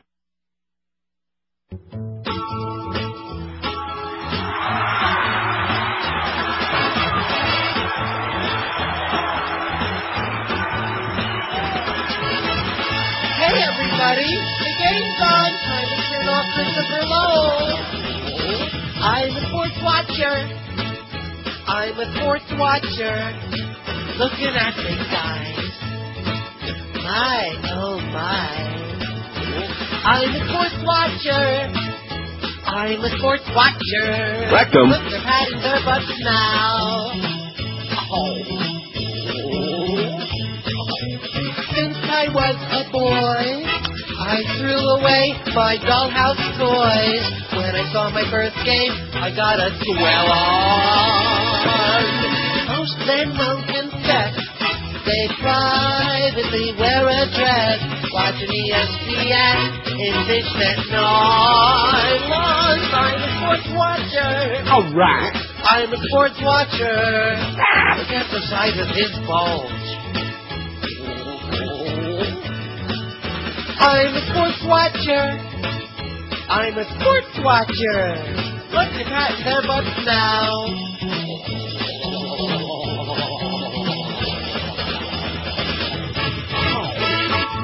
To listen to sports radio all day and hear macho sports talk. What's the over and under? Is that underwear? What's over my underwear? 12:32 at 560 WQAM. So we got a real problem now, evidently, starting with somebody we all know and hate. Absolutely. You think? We have a problem? Or he's got a problem. It's a zero-tolerance policy, is last time I heard from the Beasley people. Oh, zero that's tolerance. problem. That's the problem we're talking about. You didn't get your double standard memo. Oh, is there? Oh, that's right. That's a sports show. I forgot about that. So they can say GD Right. and all these other things. Probably don't even have to say scrum bag. Because there's no passion involved. Or Duke bag. Oh, is that what it is? That's the defining thing? Right. The Catholic defense. They're not passionate about it. I'm listening. It was just a mechanical act. And if you've ever heard Mo, believe me, it sounds either mechanical or wooden or maybe both of these things. Anyway, it's just one of them. I just mentioned in passing, and of course the caller could have just made that up. I don't think the Mo man, a refined, dignified New Yorker like him, would just slip it out, blurt it out. No. Motorist who hit Tudor going to prison on violation. Remember Tilly Tudor? Sure do. Scott Campbell got the break of his life, probation, no jail time, no conviction, 3 years ago, after knocking 83-year-old Tilly Tudor into a sweltering swamp and leaving her for dead. Oi! Tuesday, he got no mercy, meaning yesterday. Campbell, 24, was sentenced to 4 years in prison, nearly the maximum, for violating his probation by allegedly driving drunk in Miami in December, an episode that saw him hit a moving car. Along with the prison sentence, he received a blistering lecture from Paul Bachman, the Broward Circuit judge who decided on leniency the last time Campbell faced him. The reality is you were getting away with murder, Bachman said Tuesday. You had nothing but bright lights ahead. You made me a promise that you would never come back. You got the break of a lifetime. It was handed to you on a silver platter. You didn't polish it. You let it tarnish. Part of me wants to put you away and toss the key, is what the judge be saying. In the August 2000 incident that made national headlines, Campbell hit Tilly Tudor, a Pembroke Pines grandmother who is now 87, knocking her Toyota off 595 into a mangrove swamp. I remember it like it was only yesterday. Sure. At the time, he told police he didn't notice that any car had plummeted from the elevated highway. He said he thought he was in a single-car accident. But Tudor spent 3 days trapped in her car, staying alive on gum, cough drops, and rainwater that she caught in her steering wheel cover. And maybe a little bit of effort seeped through into that, too. It can't be all bad. Although his probation prohibited traveling outside Broward County, Campbell drove to Miami in December. When arresting officers asked him to take a breathalyzer test, he said, he refused. Both were confident that he had been drinking. Officers said they were afraid to light a match near Campbell because he reeked so bad of alcohol. Prosecutor Greg Rossman said they were afraid to light a match, which means either he had a lot of booze on his breath or maybe he made that sound that we can't make any more on here. That might have been it. In 2002, Tudor was supportive of giving a second chance to Campbell, and she even hugged him in the courtroom. Tudor was not in court yesterday, although her name was brought up repeatedly. There should be mercy in the justice system. Everyone believed Campbell was remorseful. Tilly Tudor believed he was remorseful, Rossman said. But here we are because he turned his back on mercy. Campbell told Bachman he was drinking with the same friend he caroused with around the time of the Tudor incident. I think enough of the tootin', don't you? No question. Enough of the tootin' already. My God, how many chances does he get? Enough of the tootin'. 5670560. How about Kevin Wallace? Okay. How about Hervé Fillon? Hervé Villachez. Kurt Flood. I think we already got Kurt Flood, don't we? Somebody already said that a long time ago. I don't think there are that many important sports figures in the 20th century because basically they got about 10 names and they just keep repeating the same ones over and over again. Like I said, this ain't no, and it's good. You should be pleased with this. Names? Because if we had a zillion different names, you'd say, oh, well, the sports must be very important. There just aren't that many sports people who are all that important, okay? So that's a good thing. It's a bad thing for me because I keep punching up the phone. They keep saying Jesse Owens. So let's put him on there then already. Jesse Owens? Yeah. How about Jack Moiseyev? The most important athlete of the 20th century was, no athletes are important, 187 if you say that. Jackie Robinson, 131. Muhammad Ali, 87. Baby Ruth, 63. Jesse Owens. Oh, Jesse Owens is on there, 57. Oh, how do you get on that? Michael Jordan's got... About 30, man. Dan Marino, 19. Lance Armstrong, 13. The Tigers got 12, and Pele's got 12. Bobby Orr and Wayne Gretzky are tied with 6 apiece. We got no hockey people out there in South Florida. You got a hockey team with no hockey people. Does that make any sense? No. No, it's sad. It's very sad. WQAM, hello. Hey, Neil. Ray. Boom, boom, Mancini. How about Henry Mancini?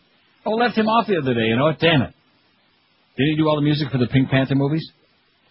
Yes. WQAM, hello. Hello? And Moon River, Breakfast at Tiffany's. Yes, sir. Don't forget Jim Thorpe. Oh, yeah. Well, let's put Jim Thorpe on there. You got it? WQAM, hello. QAM, hello. Can I speak to Neil? Speaking. Neil. Yes. Jack LaLanne. Oh, yeah. He's pretty athletic. Love that blender of his, though. Doesn't he do the one with the blender, or is that somebody else?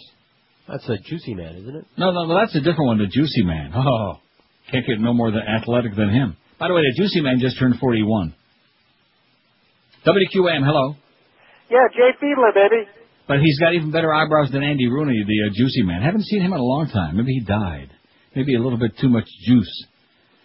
WQAM, hello. That was Nicole's problem. QAM, hello. Hey, Neil, you got Kurt Flubber. You're missing the other big free agent guy, Joe Namath. Oh, Joe, Willie Joe, okay. He's having a few problems these days. Thank you, sir. Get Joe Namath on there. Now, what do we do with that drought? Oh, here it is. Joe, it's been a tough season for Jet fans. What does it mean to you now when the team is struggling? I want to kiss you. I couldn't care less about the team struggling. I want to kiss you. Thanks, Joe. Yeah. Huge compliment. You know what? Joe Namath, part of the 4-decade team. We'll see these guys at halftime. Wow. Now, you know, she's doing the same thing that I'm always telling Josh not to do, but he does it anyway. She's talking through her teeth. You want to hear that? Now, listen to her carefully in the beginning. Joe, it's been a tough season for Jet fans. Joe, it's been a tough season for Jet fans. No wonder he was, like, puking all over her, you see? I mean, the fact that he was liquored up a little bit, that may have been a little part of it. But she is talking through her. She had her clenched teeth. Maybe because she couldn't stand the stench breath. That might have been it. That could have been. A little bit of that boozing and losing and cruising. Willie Joe Namath, baby. There he is. Pretty boring guy at this stage. Plus illiterate. That'd be a good poll. Who's the most illiterate jock of all time? White. Terry Bradshaw. Joe Namath. What, you want help from me on this? Yeah. Or Josh. Inarticulate white guy, athlete. Oh, I know. I got one. Maybe the winner. Joe Daggiola. Get a check. You remember Joe Garagiola, huh? Yeah, right. What? I'm not talking to you. I'm talking about Josh. He's the sports expert there at QAM. You remember Joe Garagiola? No. Holy moly. And what about Dizzy Dean? Wow, you are just so out of touch. No, it's just, it breaks my heart. I mean, if you were working on a real radio station that cared about things other than just stupid ball games, then I'd say, hey, more power to you. You got room in your brain for something important, you know, like getting laid or something like that.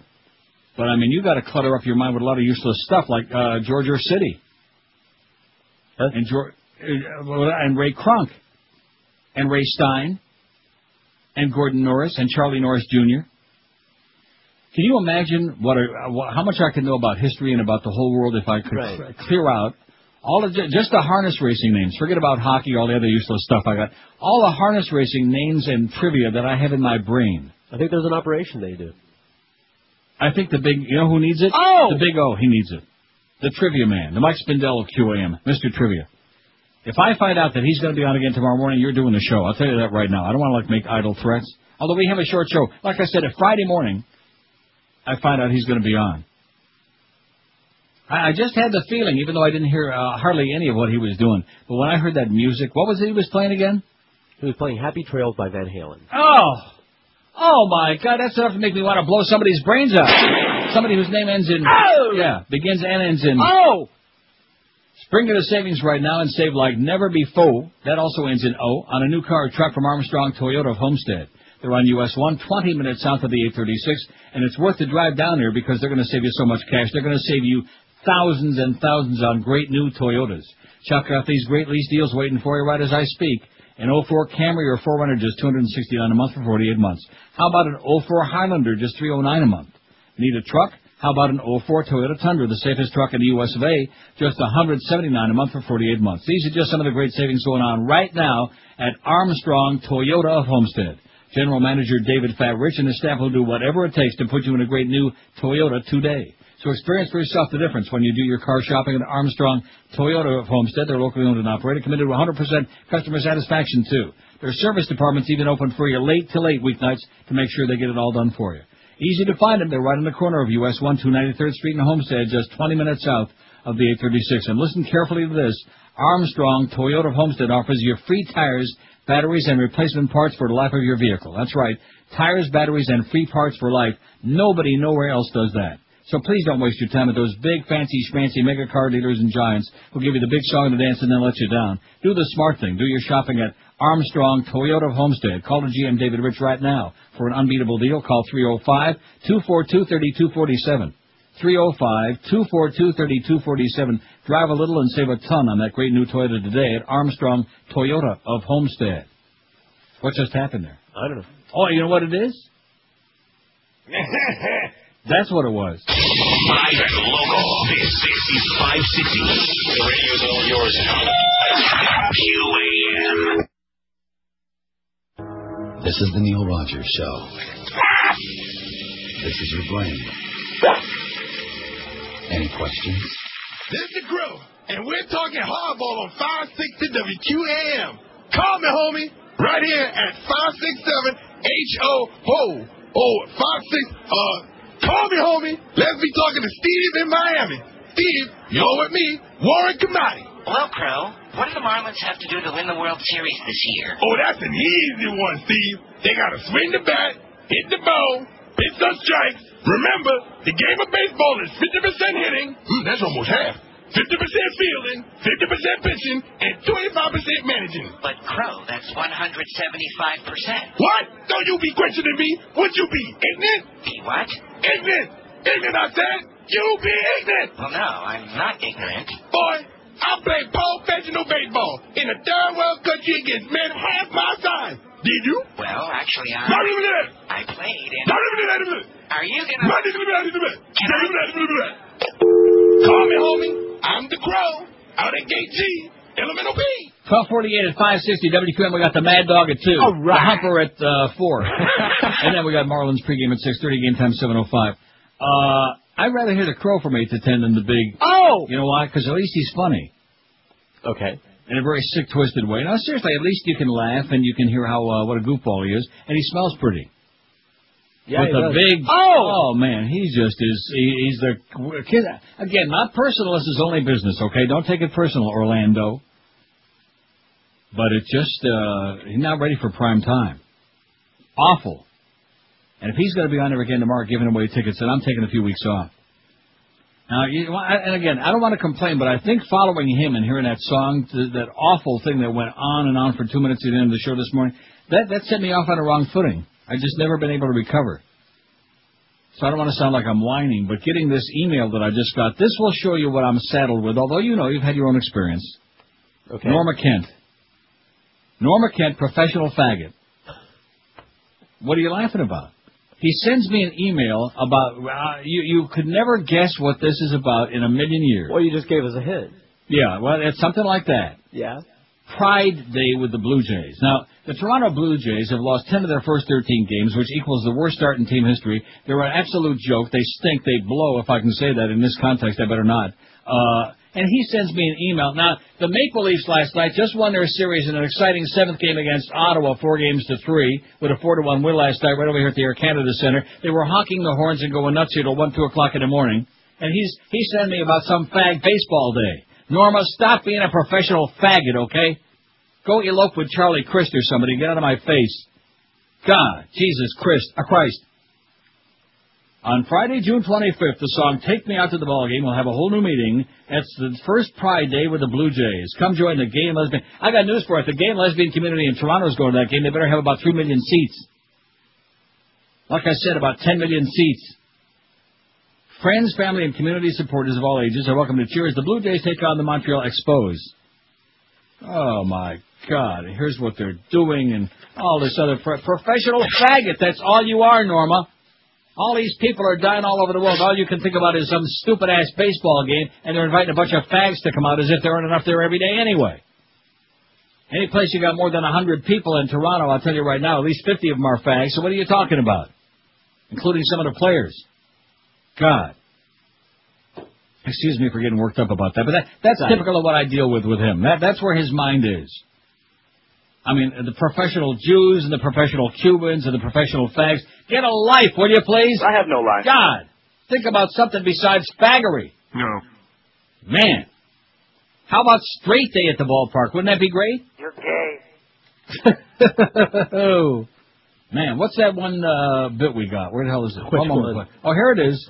It's a special day here at Disney World when the screaming gays meet the rest of the girls in the closet no more. That's what gay day is for. It's a gay day after all. It's a day That's enough.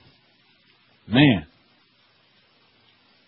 Don't you think that, you know, as you go through life, you have to have kind of like a variety of interests? Yeah, well, normal people do. Norma? Norma Lee? Normal? I didn't know she had a middle name. It's Norma Lee Kent. Yeah. I didn't know that up till now. Sister Peggy. Norma Lee Kent. Sarah. 5670560, pound 560 on the AT&T and Verizon wireless line. Here on your fag station for the new millennium, where even a receptionist is a screaming fruitcake. WQAM, hello. Mickey Mantle. Mickey Mantle's a good choice. How come nobody put him on there, huh? The first Jewish ball player, Mickey Mendel. Paul, hosted by Rip Taylor and RuPaul. 5670560, pound 560 on the AT. How come nobody put on there Ernie Banks? Huh? I give up. Ernie Banks, you got it? Take it to the banks. A lot of people that are on this list who definitely ought to be. In fact, just take a look at the fact that Jim Brown's only got... I mean, I don't care what anybody says about Gale Sayers or Walter Payton or anybody. There ain't no... And so he's a scrumbag. We can't help that. He's had issues, as they say. How many votes has he got, Jim Brown? 3 votes. 3 freaking votes out of 717. That goes to show what you're dealing with in this town. And these are supposed to be sports people on a sports station, and Jim Brown's got 3 votes? Man, oh man alive. What's the use, you know? WQAM, hello. Hey, Neil. Yes, Johnny sir. Johnny U. Number 19, Johnny Unitas. There you go. Put him down there. Johnny U. Who had that same stupid look on his face as Peyton Manning, by the way. Now, at least Josh knows who Peyton Manning is. Yeah. There, that's good. Now you're starting to move in the right direction. Now, what about Sandy Peyton? You know who that is? Sandy Peyton? No. Oh, come on. Let me give you a little hint. Have a nice day. See, there she is. Sandy Peyton. Lovely lady. Anyway, you want to know about her. She's a real bitch. That's what Cheryl... Well, no, Cheryl was the only one who liked her over there, right? And by the way, don't call me anymore, Cheryl. Leave me alone. Backstabber. Business where... I'd love to know what it was that she got in return for that, getting me to sign a contract with Bob Green with no agent. Boy, you talk about dumb. And I'll admit it. I am dumb. When it came to getting signed on with that Mitch Hirsch, I was a moron. A total... moron. Idiot. Handing over my money to some axe-murderer like him or whatever the hell he is. And then the same thing with Sandy Peyton. And Bob Green. And her good close friend Cheryl. Your friend. Your good buddy. Yeah. Cheryl Rifkin Schwartz Ween, whatever her name is this week. Don't bug me anymore, Cheryl. You broke my heart. You just broke my heart. And then when I said to Bob Green, take care of George. See, again, my stupidity because I took his word for it. He took care of you all right. Uh-huh. Stuck his foot right in your... Rectum. Right. Bob Green. You know, Bob, I don't know what your story is, man, but loan me a couple of $1 million, I'll get out of your hair. WQAM, hello. Hey, Dio, what's with the phone? Listen to the sports show. No. WQAM, hello. QAM. Hello? Yes, sir. Bill? Yes? How about Sandy Koufax? Sandy Koufax, let's get some Jews on here. All right. Sandy Koufax, one of the all-time greats, had a tremendous impact, especially when he wouldn't pitch on the high holidays, which pissed off a lot of Goyim. Well, that's the way it goes. I wonder if their guys would have pitched on Easter Sunday, huh? Probably would. Yeah. You think? Definitely. Well, I don't know, and I don't care. Really Let me just say it again, all you kids that might be listening out there, like on your Sony Walkmans at school. I just want to tell you right now, the religious people are the dangerous people. When you see one of them anywhere near you, run like crazy, okay? Call 911, 411, call anybody. Call a cop. Well, some of them are pretty dangerous, too. Call for help. Don't call a priest, though. No, like I said, when you see any of them anywhere near you, when you see the priest coming, well, I don't want to go into that. 5670560, pound 560 on the AT&T and Verizon wireless line. Well, I'm going to tell you something. It's just, it's a lost cause, you know what? Yeah. It's like farting upstream. It's just almost impossible trying to get through to these people. Huh? Time to start a new colony, like on Mars or I think I'm missing something here. I'm looking ahead to the next hour, and I see what it is. Okay, I'll take care of that. I'm just getting organized for that big 1 to 2 hour, you know? You know how it is. Sure. In fact, I've already got last hour's last page of the log all crumpled in. Not that I'm in a big hurry. No, listen, see, I got spoiled. I'll never recover from that one day, the day that we had the Marlin game at noon. That was opening day, right? Something like we that. had the pregame festivities started at noon. 2 hour show, and I said to myself, all right, this is where it's at. This is living, baby. As far as this 4 hour crap, that's where they can stick it. We're Sports Radio 560 QAM.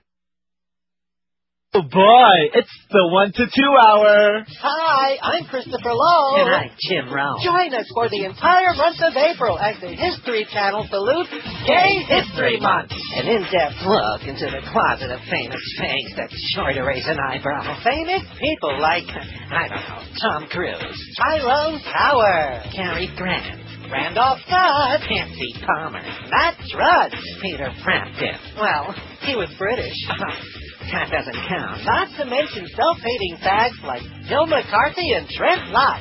Trent Lott? Sure. He was a pom-pom girl in college, you know. Whoa. Drop the soap. Drop the soap. Bend over. Don't stand near the window when you chew that. You could be such a bitch sometimes. Don't you think I look pretty? Of course I do. Oh. And I'll be here gorgeous. Find out who floats and who don't. April is Gay History Month, only on the History Channel. It's a minute after 1 at 560 WQAM 5670560 pound 560 on the AT&T and Verizon wireless line. I do like that Norma Lee. As a matter of fact, I can think of a bit right now for Boca Brian. You know that we got Goodbye Norma Jean? Right. Goodbye Norma Lee. I can hear it almost in my head right now. WQAM, hello. Hey, Neil, how you doing? Pretty good, sir. I got one for you. Duke Wanamoko. Okay, great. WQAM, hello. Yeah, hey, how you doing? Pretty good. I was thinking, how about Jessica Simpson for a beaded curtain request? Sure, send a picture. We'll put it right on there. No, I don't. I'm looking for a picture. I was hoping you could find one. I can't find one. Oh, there it is. Okay, that was it. That was the. You got one, George? He just waved his magic wand, and just like there she is. She just popped right out of nowhere. Now, if I could just cut and paste it from my imagination to the computer, we'll be fine. You'd have it, no problem at all. Nick will send it to you. I'll work it out with him. WQAM, hello. I'll bet. How about those Toronto Maple Leafs, baby? Yeah, they're doing it, pal. You ended up like a 7-game series in the first round. Holy crap, are the Flyers going to hand it to them or what? Probably. Yeah, too bad. Nice one, though, Loves.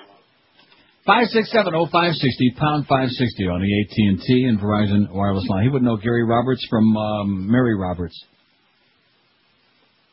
It's one of them things. Just it's like talking a foreign language in that town. WQAM, hello. Yes, hello. Yes, sir. Is this WQAM? This is WQAM, the world famous Neil Rogers show, sir. Did you call a wrong number? No, I called the right number. I was going to say, I don't know if you heard, got Sugar Ray Robinson on there yet. No, we don't, but we got him on there right now. You can throw on Willie Mays if you want. Sugar Ray Robinson and Willie Mays. We'll put them both on there. How's that? We'll put them on your head. Got him? Got him. Sugar Ray Robinson and Willie Mays. 5670560, pound 560 on the AT&T and Verizon wireless line. The most important athlete of the 20th century was... Now, no athletes are important. We knew that would win because there's a lot of negative people out there like George. I didn't vote for it. Jackie Robinson, 145. Muhammad Ali, 96. Baby Ruth, 70. Jesse Owens, let's put him on there. He's got 61. Good idea. Michael Jordan, 38. Danny Marino, 21. Pele, 15. Lance Armstrong, 14. Tigers Wood, 12. Jim Thorpe, 11. OJ's got 10. Well, I'll tell you one thing. The water Nazi in Screwan must be real busy back there. Wayne Gretzky, 7. Bobby Orr, 6. Roberto Clemente, 4. Joe Montana, 4. Jim Brown's only got 3. just throw your arms up in despair and say, what's the use? All right, they're up there. Until payday. Who's up there? My arms. We'll keep them there. WQAM, hello. Charlie Huff. WQAM, hello. Hello, Neil. Yes, sir. How you doing today? Pretty good. Now, Neil, in all sincerity, I got a name for your list. Is Arthur Ashe on there? He's on there. Arthur's ass is on there. He is. And my suggestion is stay away from Arthur's ass. 5670560, pound 560 on the AT&T and Verizon wireless line. There you go, normally. There's one for you. WQAM, hello. Hey, Neil. Yes, sir. The other day I was listening and I heard you and George combine to say the words hair and pie. Pretty close together. Yeah, but there was a gap. There was a gap. Accident. Don't you think that was a little coarse, the language, and the language too? It's a golf course. Yeah. 5670560, pound 560. Call up Mo and complain about it, okay? Absolutely. He's got his own baggage now, his own damn baggage. Man, I cannot believe that the old man is slipping there in the morning. See, I leave town and right away he's starting to regress. WQAM, hello. Neil. Yes, sir. How are you, Uncle Neil? I'm sensational. Listen, I have that little bleep you make when you're gonna say a bad word? Yeah, well, that one. Oh. Unfortunately, my car, that's the same noise that it makes when there's something wrong with the engine. And I've been driving, I'm going crazy. Can you find us something else to change it to there, Uncle Neil? No, get a new car, man. When your car starts making those kind of sounds, time to dump the old thing, okay? Just ditch it. 5670560. Oh, there's Sodom, man. The tribunal takes shape for the trial of Sodom, and he's going to be interviewed tonight by Soledad O'Brien on CNN Worldwide. Don't you think? Ought to be. She's a real heavyweight. She is now. Ain't she pregnant? I don't know, and I couldn't care less. Oh, no, there's Salam Chalabi, the leader of the Sodom Tribunal. This guy happens to be, he's either the nephew or the brother-in-law or the kissing sister of Ahmed Chalabi. Mm-hmm. And this guy is going to be heading up the tribunal to try Saddam Hussein. I don't want to say like the fix is in. Right. Of course, they should fry his ass. That goes without saying. But, I mean, there's an awful lot of Chalabis running around, you know? I know. Chalupas and Chalabis. Charles says, why are you doing this poll? Oh, this is the same. Yeah. Jerry trying a new deal, little squiggly Jerry. Trying something new with a different name, a new font, a whole new deal. Same old tired crap. Bye-bye. Little whiner. Even got to you this time. WQAM, hello. Hello? Yes, sir. I want to talk to Neil. Speaking. Neil. About Levon Hernandez. I love you, Miami. No. 5670560. WQAM, hello. How you doing today, sir? Pretty good. Can I make a request, please? Sure, whatever you want. I'd like to listen to the Star Wars Cantina, unless you guys can't play that anymore. How come we can't play it? That's clear the whistle. Yeah, I don't know. Nowadays, it's just something on the you can never be sure. We'll listen very carefully, though. Exactly. Thanks a lot. Listen closely, man.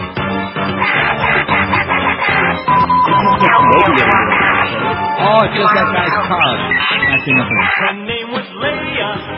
She was a princess with the Danish on each ear, and Darth Vader drawing near. So R2-D2 found Ben Kenobi. Obi-Wan. He'd have to put the Death Star plans into the rebellion's hands. So Luke and Obi everyone had to get to Alderaan.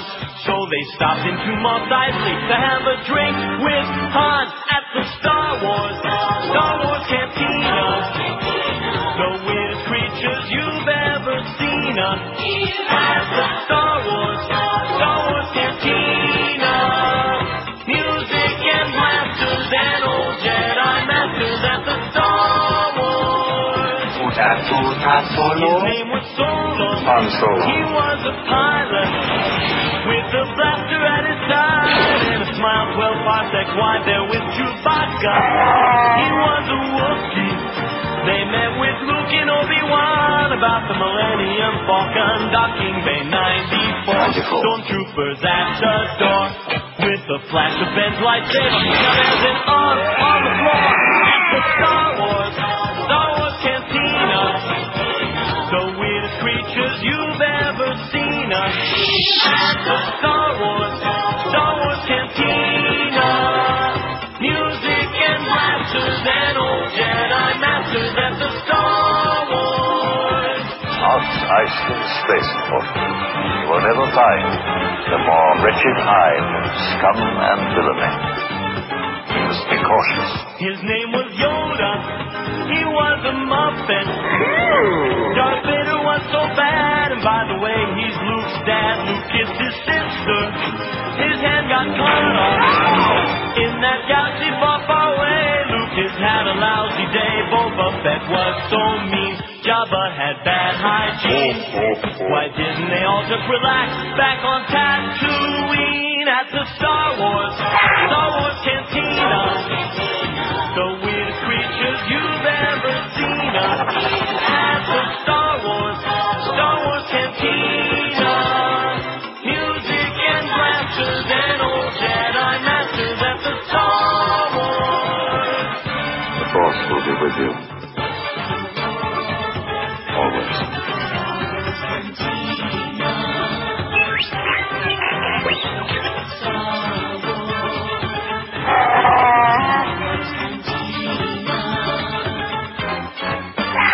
Okay, that killed some time. Thanks very much for requesting that. That was very pleasant. Yeah, man. By the way, and I'm sure some of the Kerry people, oh, gee, you hear what Neil is saying? Now he's turning on John Kerry. I'm going to vote for him 50 times. Maybe at least. Stop turning, man. Yeah, but I'm just, he's very disappointing so far. Because under the present circumstances, even with the stupidity of the American public and with the brainwashing they get from the news media, even with all of these things, he ought to be, 15, 20 points ahead at the very least? Ought to be. You would think, especially with the body count rising every day in Iraq and all the grotesque things going out of hand and all these hearings going on, and you do understand that Bush and Cheney are going to be testifying before 9/11 committee in private in the White House and not under oath. Together. They're going to be holding hands. He does that a lot, like Prince Abdullah. That's right. But they're not going to be testifying under oath. Now, of course, even if they raise their hands and put their hands on the Bible, they would still lie through their teeth. But now they can say, oh, well, we had to like hedge the truth because of national security or some crap like that, not under oath. I just mentioned that in passing.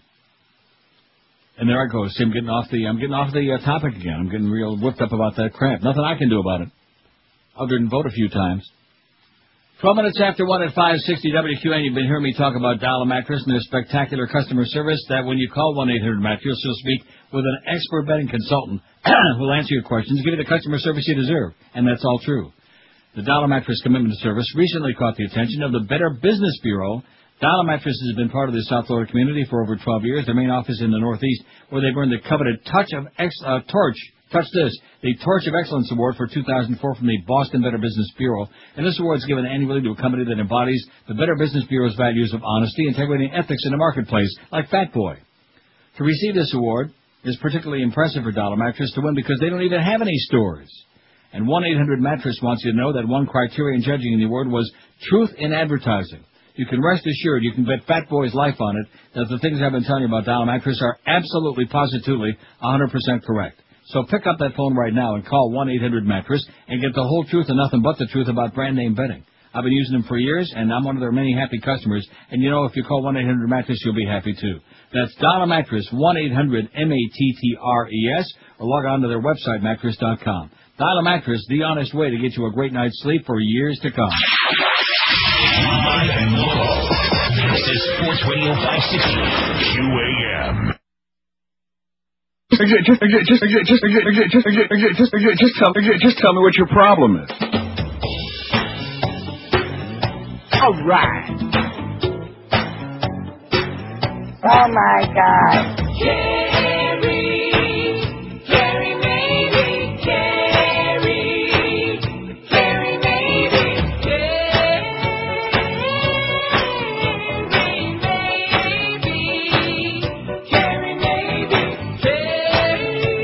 maybe the nominee, maybe the nominee,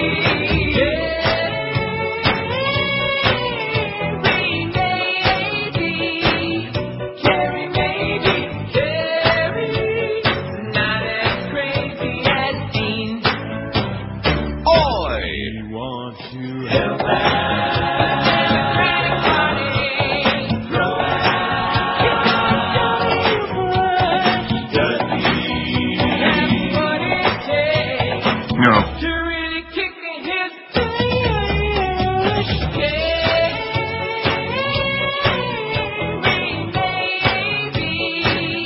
Kerry, maybe, he is so big and tall, big, so big and tall, and he don't scream at all. Kerry, maybe. See, I don't want to depress you, but I look at him and I see the mask of death stretched across the bones of his face. You know what I mean? Yeah, no argument. Yeah.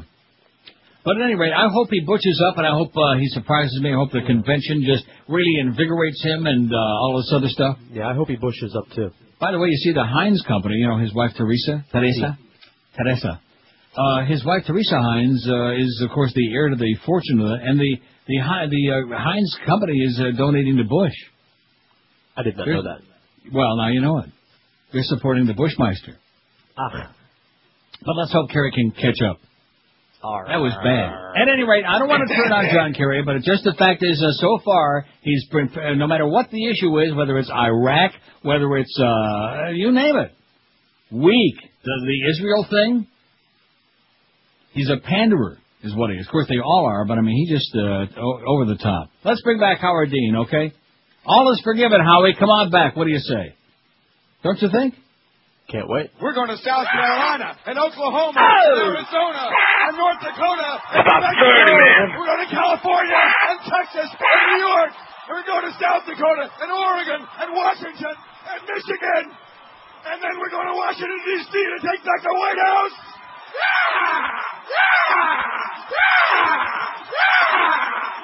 Now, see, he was more animated in that one speech, and he was trying to scream over the crowd, as we know. But he was more animated in the one speech than Kerry's been the whole time. And he said real things.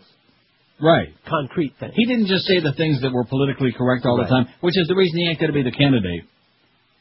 He kind of like stepped out of line, stepped on a lot of toes, said things that... And then the media kept saying, well, gee, he really is going to be in a lot of trouble for saying that. Why? Because it was the truth. Oh, I see. That's it. Just like when they captured Sodom and he said that we were no safer... I mean, he was right on, man. As the Brits say, he was spot on. He had his thumb right on it. When they captured Sodom and tried to give us a big song to dance about, oh, what do you know? Oh, we're fine. Yeah. Right. Tell that to all the people who have died since we captured Sodom. That's why they got to put on that's going to be the next headline on CNN, chaos in Iraq. You know, that's what it's going to be. I'm telling you. Instead of Operation Iraqi Freedom or whatever it was, and Mission Iraq, next week it'll be chaos in Iraq. Chaos all over the freaking world. Because this bozo we got in there and his neocons, the God Squad and the Con Squad. Which is there any difference between the God Squad and the Con Squad? No, same people. Here's another nutcase. Gun found in Congressman's carry-on bag. A U.S. congressman was briefly detained at a Kentucky airport Tuesday after authorities found a loaded gun in his bag at a screening checkpoint, authorities said. He said if it's good enough... What the hell was the name of the Oklahoma coach? Come on, how could I have a brain fart on that? Come on, help me out, Josh. What, the Sooners coach? Yeah. Bob Stoops. Who? Bob Stoops. No, not now. I'm talking about the great all-time Oklahoma coach that had the gun in his bag at the airport. Oh, my God. Does this child know anything? Wow. And the important things, not that. No, the important stuff is Barry all Switzer. of these. Barry Switzer. Now, aren't you embarrassed you forgot that? Sorry. See, I have an excuse. I'm a doddering old fart, but you have no excuse. Sure he does. He's got a life. That's no excuse. I have no life. Get with it. Representative John Hostetler, Republican of Indiana, completely forgot he had the gun in his bag as he preferred to take a U.S. Scareways flight to Washington for the first day of work after a 2-week recess. I guess he must have a recess in his Haid.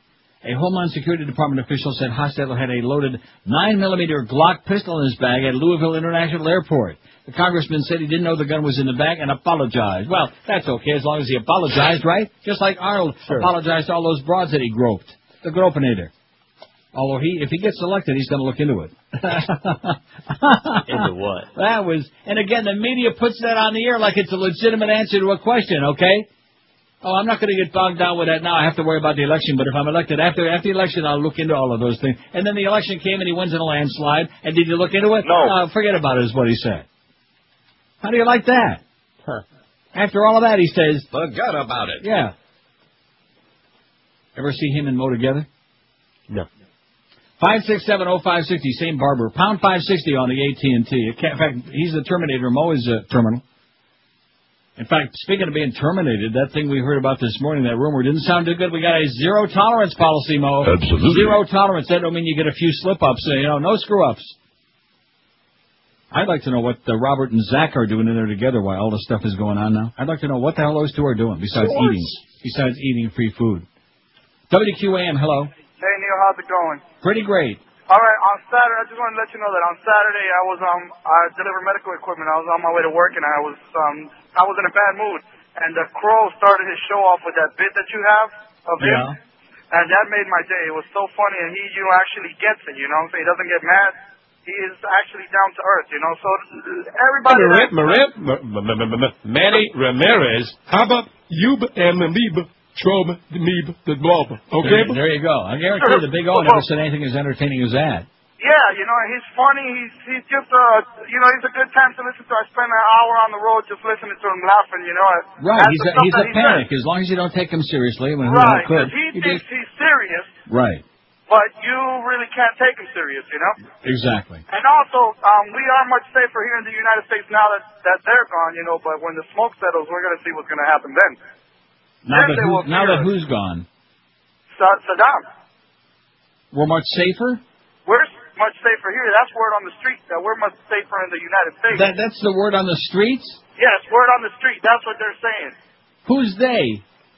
The dumb people that I speak to, that are the so-called Republicans and are bush flickers, you know Oh, what I'm I see. saying? Well, I thought for a minute you were being serious there. I thought maybe you had a brain fart and listened to the much. Okay, thanks a lot, Pally. Calm down. He's just too worked up. Did you understand what he was talking about? What? He was being sarcastic. He was just, but I thought he was speaking serial. I don't know.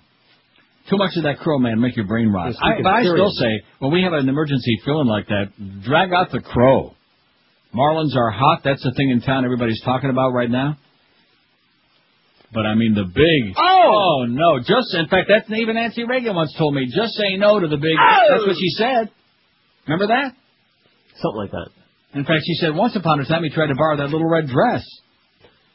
5670560. This morning what he did to us was just it was criminal. There are people on death row for lesser crimes than what he did to us. I don't think we have any crossover. And I didn't even know he was on. I know nothing about it. You know, this Muffmeister, she's really slipping lately. I don't know what her story is. She comes in there, bada-beep, bada-boop, but I'm talking about everything but what's going on for real, you know? What's going on for real? I mean, we got our own program director, but she don't even tell us what the hell is, who's on and who's on first and what's going on with Joe Rose and where the hell is Joe Mama and all this other stuff today. What's going on over there, Muff? Jesus, God, I mean, I would think that even though he's making like about 50 cents an hour right now after we had that budget cut back, I think that at least he'd be on top of these things. Want to keep me posted of all people because you know how cranky I get when I find out these bad surprises. You know what I mean? What difference does it make? It doesn't. It just kills some time. Oh, yeah, good. WQAM, hello. Can I see Neil, please? Yes, sir. Neil. Yes. How about the Mad Dog, Jim Mandich? No. Somebody tried that before and we said... All right. No. The most important athlete of the 20th century. Maybe from the most important athlete of the 20th century from Solon, Ohio. I would have to say. Absolutely. Right. Remember Solon Pick, driven by Joe Marsh Jr., Trotter. Oh, yeah. WQAM, hello. Hey, Neil, you don't know what you're saying. Yeah. Because you're an ugly moron. Okay, thank you. There's the moron guy again. Moron. Thank you. And thanks for listening to the Neil Rogers Show every day, by the way. 5670560, pound 560 on the AT&T. Very creative, by the way. Mm-hmm. Very exciting. Just like his voice. I have no line. Oh, is that it? 26 after 1 at 560 WQAM. Have you been putting off that home improvement dream because you're afraid of a nightmare, like some of our callers? Well, then sweet dreams are waiting for you, because Design Concept Builders is the answer that you'll be looking for. Design Concept Builders has been one of the top home remodelers in South Florida since 1983 for the following reasons. They're 100% customer satisfaction with their no excuses policy. I'm getting choked up just thinking about it. They refuse to have an unhappy customer. They offer quality work at a fair price, and Design Concept Builders' exclusive 5-year labor warranty. So why take the risk of a nightmare on your new addition, whether it's a kitchen, bathroom, windows, any other project? Call the folks you can count on, Design Concept Builders, at 954-718-6766. Find out more about them on the web at their website, designconceptbuilders.com. Financing is available with no payments for 6 months with approved credit. You can also get you a 10% discount on all your remodeling through the end of this month of April, only with our friends at Design Concept Builders. Like I said, the website, designconceptbuilders.com, or make that call today and get a stupendous job at a fair price every time. Call 954-718-6766. Live and local. We're Sports Radio 560 QAM. This season, the family that defined family redefines family again, and then defines the very definition of family, The Sopranos. Hey, Tony, how you doing? Who the hell are you? I'm your cousin, Tony. You're not my cousin, Tony. My cousin, Tony, is a massage therapist. No, that's Tony Bobby. I'm Tony Vinny. Tony Vinny? I don't have a cousin, Tony Vinny. Yeah. Where you been? I've been in the can. In the can? I didn't know you were in jail. No. I was in the bathroom. Oh, my cousin. Oh, I love you. Who the hell are you? Hey, Tony, I'm Tony. What do you mean you're Tony? I just met another cousin, Tony. No, I'm your other cousin, Tony Alfonso. Tony Alfonso? Where the hell have you been? I've been in Florida. I'm the one with the mole. I don't have any cousin with a mole in Florida. Well, I'm not really your cousin. I'm your nephew. Then what the hell you say you're my cousin? Because I don't know. Hey, give me a hug. Oh, who the hell are you now? Hey, I'm your cousin Antoinette. My cousin Antoinette? Where the hell are your birth papers? But everybody calls me Tony. What do you mean, Tony? I just met two cousins, Tony. Tony with an I. Where the hell have you been, Tony with an I? You know, like Tony Basil, the girl who sings Mickey. You're my cousin? Yeah. Are you sure you're my cousin? Yeah. Get over here. Redefining family again. Hey, get the down from that tree. Hey, what do you want? Who are you? I'm your cousin. My cousin? I'm your cousin Tony. You're my cousin Tony? I'm your cousin Tony. Get the down from that tree. Redefining family. Listen to me, Uncle Joe. We got a problem here. I got 5 cousins named Tony. Everybody says they're my cousin Tony. What's your problem, Tony? Who the hell are you now? I'm trying to have a conversation with my Uncle Joe. I'm Vincenzi. Vincenzi, Roberto, Giovanni, Tony. Where the hell did you come from? Don't you remember me? No, I don't remember you. I got all these cousins coming over to me saying, I'm your cousin. I was the Gardner's brother's kid. Oh, you're Tony. Yeah. Oh. Sometimes you don't know who your family is, especially when everybody's named Tony. The Sopranos, Sunday nights at 9 Eastern on HBO. And who the hell are you now? Hi, I'm your cousin Tony. 132, I never thought we'd be able to play any more Sopranos, but you know what? Yeah, might as well not. No, I didn't say it was good, but it was long. And you know, yeah, so they put those long in there, too? Right. Ponderous. Anyway, 2702 at 560 WQM.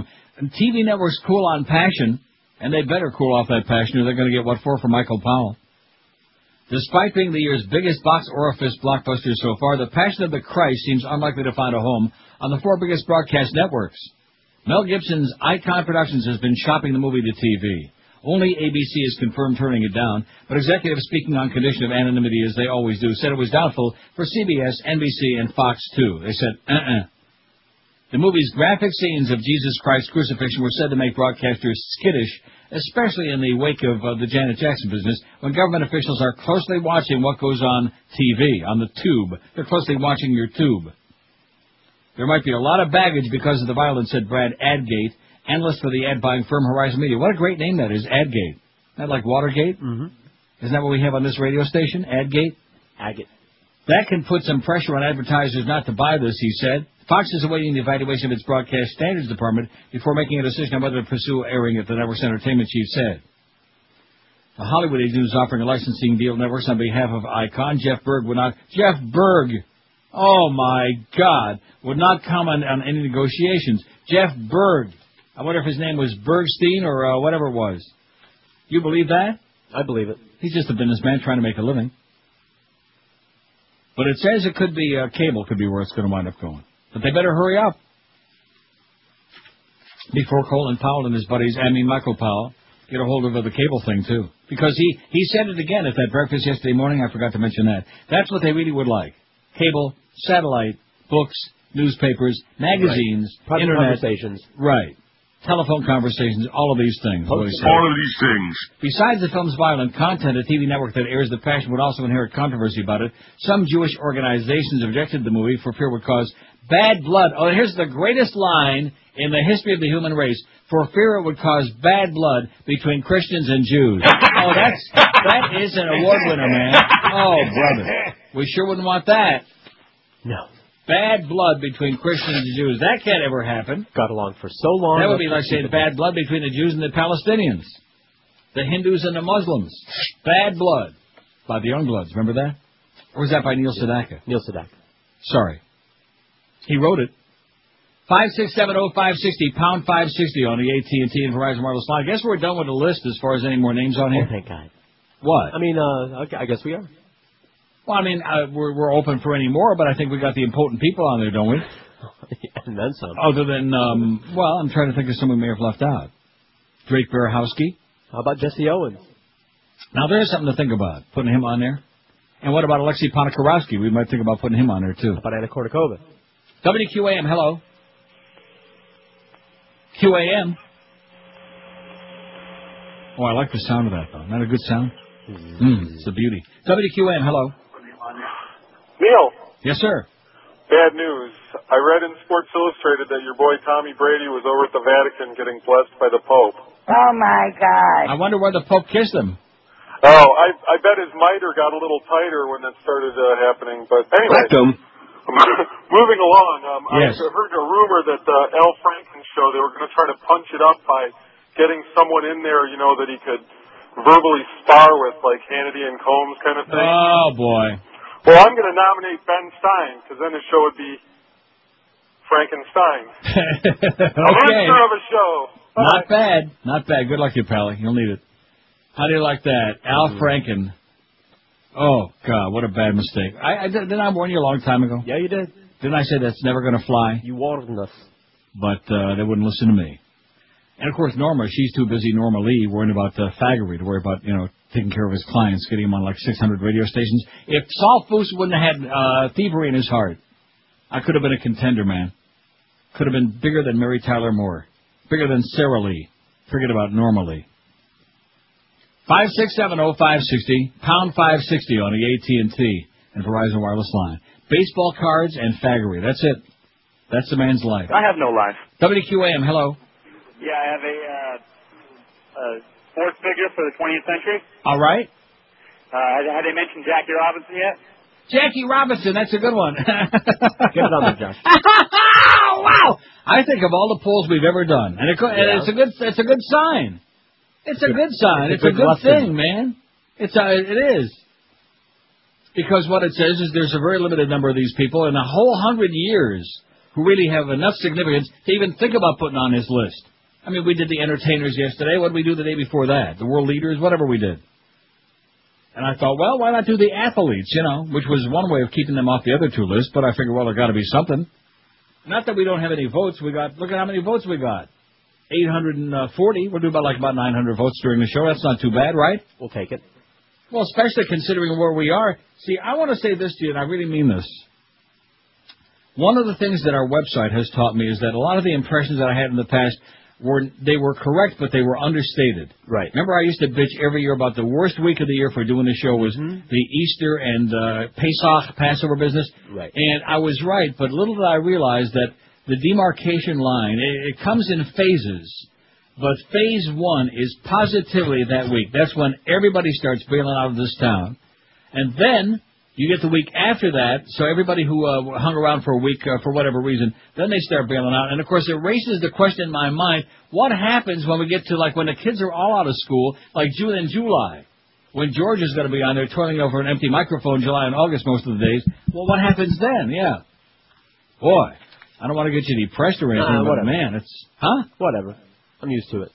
But it just there just ain't nobody there. No, we'll have Josh here to talk to. When it's super hot and super humid, and Super Bowl is long past, even Janet Jackson's boobie is a thing of the ancient past. We'll bring it back up. Pop it back up one more time. Oh, don't let Michael see it. We'll talk about the other one. Michael Jackson, that is. Archie's got a moon on that one. He hates boobies. 20 till 2 at 560 WQM, the man who loves the big ones. Jim Mandage, she'll be along at 2. The Humper, Hank Goldberg at 4. He's seen one or two in his time. The Marlin pregame at 6:30. Marlin's at the Philly 705. 80K to follow that, and then overnight. And then, of course, it'll be interesting in the morning if what that caller said is true. I don't know. You know me. I'm very dubious about anything the callers say about Mo slipping out one of those this morning. Wow. Doobie. Man, oh, man, because it's zero. I hear it's zero tolerance. And I hear that they are dead serious on this, and that if anybody should, any of the people on the air especially, go over the line and really just let something just when in doubt, blurt it out. I'm listening. History. And in his case, ancient history. Hey, you've heard about the big demand and the high pay potential for computer professionals. Have you ever wondered if this career might be okay for you, the right thing? Well, here's your chance to find out. Fast Train is hosting a free 1-hour seminar on computers and networking tonight, at both the Miami and Fort Lauderdale campuses. That's right, you can learn basic PC troubleshooting and networking absolutely free. Seating for this free computer seminar is limited, so call and reserve your seat at 1-866-FAST-TRAIN. Do it right now. All attendees to the free seminar will receive a diagnostic tool at no charge. So call Fast Train right now at 866-FAST-TRAIN to reserve your spot, your seat, your chair. And if you decide that you have that a new high-paying career is in your future, Fast Train really can have you trained and ready for that new career in just 4 short months by the end of the long, hot, humid summer. So check them out on the web at fasttrain.com, and then make that call and be sure to check them out tonight. For reserving your seat, make that call at 1-866-FAST-TRAIN and mention Todd Dreck's name. It ought to be a hoot. Live and local. This is Sports Radio 560. UAM. Bush hates gays. Bush hates gays. See how he'll pass a gay amendment ban. While off to San Francisco they go to become a married homo. He's disgusted unless you're a hetero, 'cause Bush hates gays.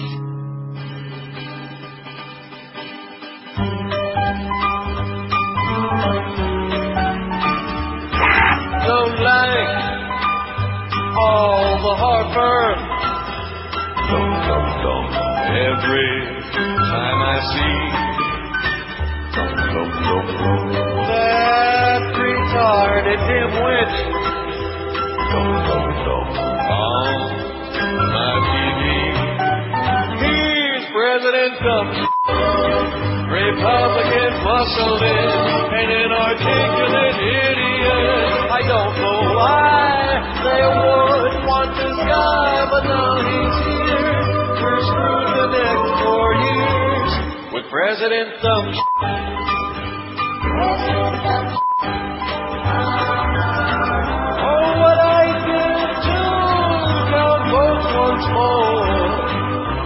Get who we all voted for. Why did you want this? It's drumming stupid key. Mindless drunk and rich kid. He's even dumber than me. He's President Trump. You don't care what it took. You got him in by hook or crook. The Christian right knows what's best for you and I, but have no fear. We've got a great leader here with President Trump. President Trump. By the way, I think we owe an apology to all the boxes of rocks in the world, because I think I once said he's dumber than a box of rocks, which Mad Dog likes to use that expression a lot. I want to apologize to the rocks out there. Don't you think we owe them an apology? Sure. So anyway, that car bomb in Riyadh this morning in Saudi Arabia. Yeah. At least 10 people were killed and dozens wounded today when a car bomb destroyed a Saudi security service building in the capital. Facades were torn off buildings near the explosions, revealing rooms still on fire. Cars were smashed by debris. Clouds of dust and black smoke rose from the building and settled over the hood, is what it says here. Unbelievable. But we're fine. Everything's good. Alles hood. Well, that's one good thing about the last year, 2003. Got rid of Scott over there at the Atlantic City Sub. Don't see him no more. That's good. We like you a lot, Ira. Scott, another story. That was a raspberry. Don't get panicked. All right. Well, I don't want to get dumped, on my own show. In fact, how many times I have to do it this last week or two? About 30, man. Yeah. I would say more in the last 2 weeks than in my entire lifetime. Right, all combined. Well, that's the kind of environment that we're living under. For that guy that called earlier, if he's still listening and want to know if we were serious, that we can't say, no, can't do any of it. A lot of people still don't think it's serious. Really? Really.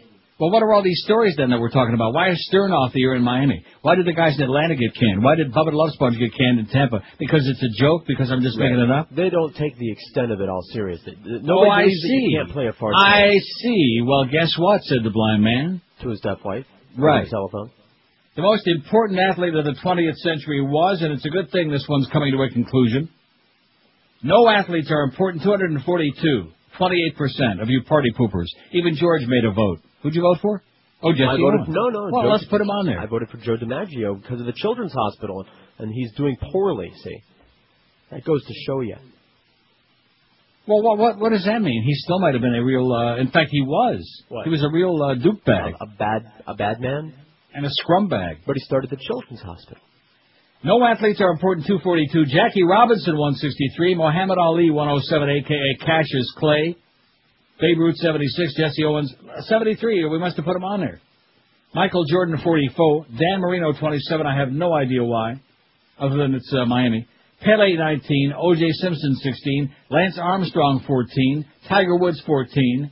Jim Thorpe, a dozen. Needle Nose Wayne Gretzky, 8. Bobby Orr, 7. He's right on Wayne's ass. Roberto Clemente, 5. Joe DiMaggio's got 4 and Joe Montana 4. In other words, Dan Marino's got more votes than Joe Montana. Now, how many Super Bowls did Joe Montana win, Josh? 5, I believe. 4. I think. How many did Dan Marino win? The Big O. David, did you hear what he just said? I heard it. The big... Oh, no. I sure hope that programming didn't hear that. Another suggestion in case Joe Rose is out again tomorrow with his suspended sentence or whatever's going on with him. I don't know. Joe Montana 4, David Beckham 3, Jimmy Brown still only got 3. Oh, my God. Wow. That's because all the old farts are gone. They went back up north. Ty Cobb 2, George Armstrong's got a pair. The Chief. Willie Shoemaker 2, Hank Aaron 2, Ted Williams 2, Arnold Palmer 2, Sandy Koufax 2, rhymes with... Jew. Oh. Kurt Flood, Casey Stengel, Mark Spitz, Pete Sampras, Mario Lemieux, rhymes with Jew, has 1. Johnny Hughes got 1, rhymes with do, can do. Arthur Zass has got 1.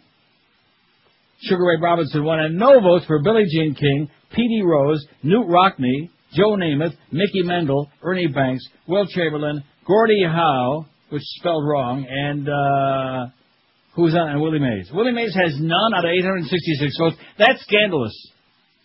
We may make it to the Guinness Book of Records even though the guy died, Willie Mays has got the big... Holy moly! You people sure don't know nothing about sports, about impact players. Even George knows Willie Mays. Huh? Am I right? You know Willie Mays. I know Lowry Mays. Yeah, well, I think you'd probably rather know Willie Mays than Lowry Mays. Probably. Wow, what a dirtbag. How come I said that? We can say that. For now, yeah. Duke bag, dirt bag, scrum bag with an R, of course. Hey, wait, how about Seam bag? Seam bag. Oh, I like that a lot. That's good, Josh, whatever your name is. That's very good. Way to go, girl. Seam bag. Ooh, I love that. Nice. That was a beautiful thing. It almost compensated for the fact that you didn't know what Barry Switzer was. Who? He knows Barry Swisher. He just didn't want to blurt it right out. Okay, he didn't want to show it off. 152 at 560 WQMD. Lights of West Boca is a place where all you fat people are going to love because they provide you with the best products for the weight loss phase of your low-carb diet. Now, if you're on the Atkins, Sugar Buster, South Beach, or any other low-carb, sugar-free diet, The number one low-carb store in America is Delights. And, of course, they want to tell you that many of the new reduced products on the store shelves are geared toward cutting back on carbohydrates, not on you losing weight. Well, forget about that. Delights of West Boca's expertise has always been on the weight loss phase of low-carb dieting for us desperate, fat folks. Delights carries over 1,000 products with a focus toward the lowest carbs possible that can fit into a successful low-carb weight loss plan. Their spring sales in full swing right now, so stop on by. Their staff knows dieting inside and out. They're open every day, 7 days a week, 10 to 10. Delights of West Boca, you'll find it on the northeast corner of Glades and 441, right next to Boston Market, or call them toll-free at 1-877-LOWCARB, low carb, or on the web it's lowcarb.com. Don't forget, Delights of West Boca really be your official Atkins Retail Center. And local. This is Sports Radio 560. QAM. Darn it, I told you, don't bother me while I'm in here. Arthur! Hello? It's Mickey Mouse! Oh, Mr. Mouse, good morning. How are you? What the hell are you doing to me? Nothing, sir. You're freaking killing me! No, I'm not. I got David Kelly calling me every 3 minutes. Why did we move the practice? Sir, you told me to move the practice. I didn't tell you anything. You must have misunderstood me. No, sir, you said move the practice to Monday. Hey, listen, buttwipe. I'm the boss. I make the decisions. You take the heat. Right. You move the practice. Okay. How we doing with it anyway? Hold on. Remus. Yeah, boss. Shut the hell up. I'm on the phone, Remus. Hi, Dick.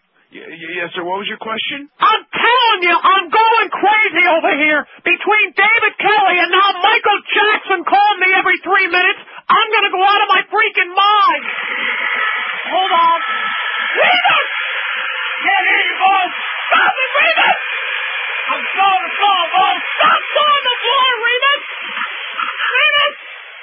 What's this in my hand, Remus? That's your penis, boss. My other hand, Remus. Oh, that's the phone, boss. Right. I can't hear anything, Remus. Stop sawing the floor. Sorry. Hi, sir. Sir, the moves are working out very well. The practice is fourth in its time slot and moving up. Fourth in its time slot? Christ, are we even beating the WB? Barely. Oh, my God. And the Michael Jackson thing was a rating success. Of course. Hold on a second. Remus. What the hell are you doing with a harmonica, Remus? Play a little song, boy. Don't play it, Remus. I'll jam that thing down your throat. And get that bluebird away from me. Oh, come on, bluebird. I'm allergic. Eisner. Sir, over 25 million people saw. Shut up, Eisner. Listen. Yeah. You see me, what I'm doing here? Sir, you're on the phone. I know I'm on the phone. Do you see what I'm doing? Use your imagination for crying out loud. I'm moving my hands up and down, side to side. I'm the puppet master. I say it, you do it. Now Fox is going to air all the stuff that you cut out of the Michael Jackson interview. But sir, you told me to edit out all that stuff to make him look like a freak. Puppet master, me. Idiot. Oh.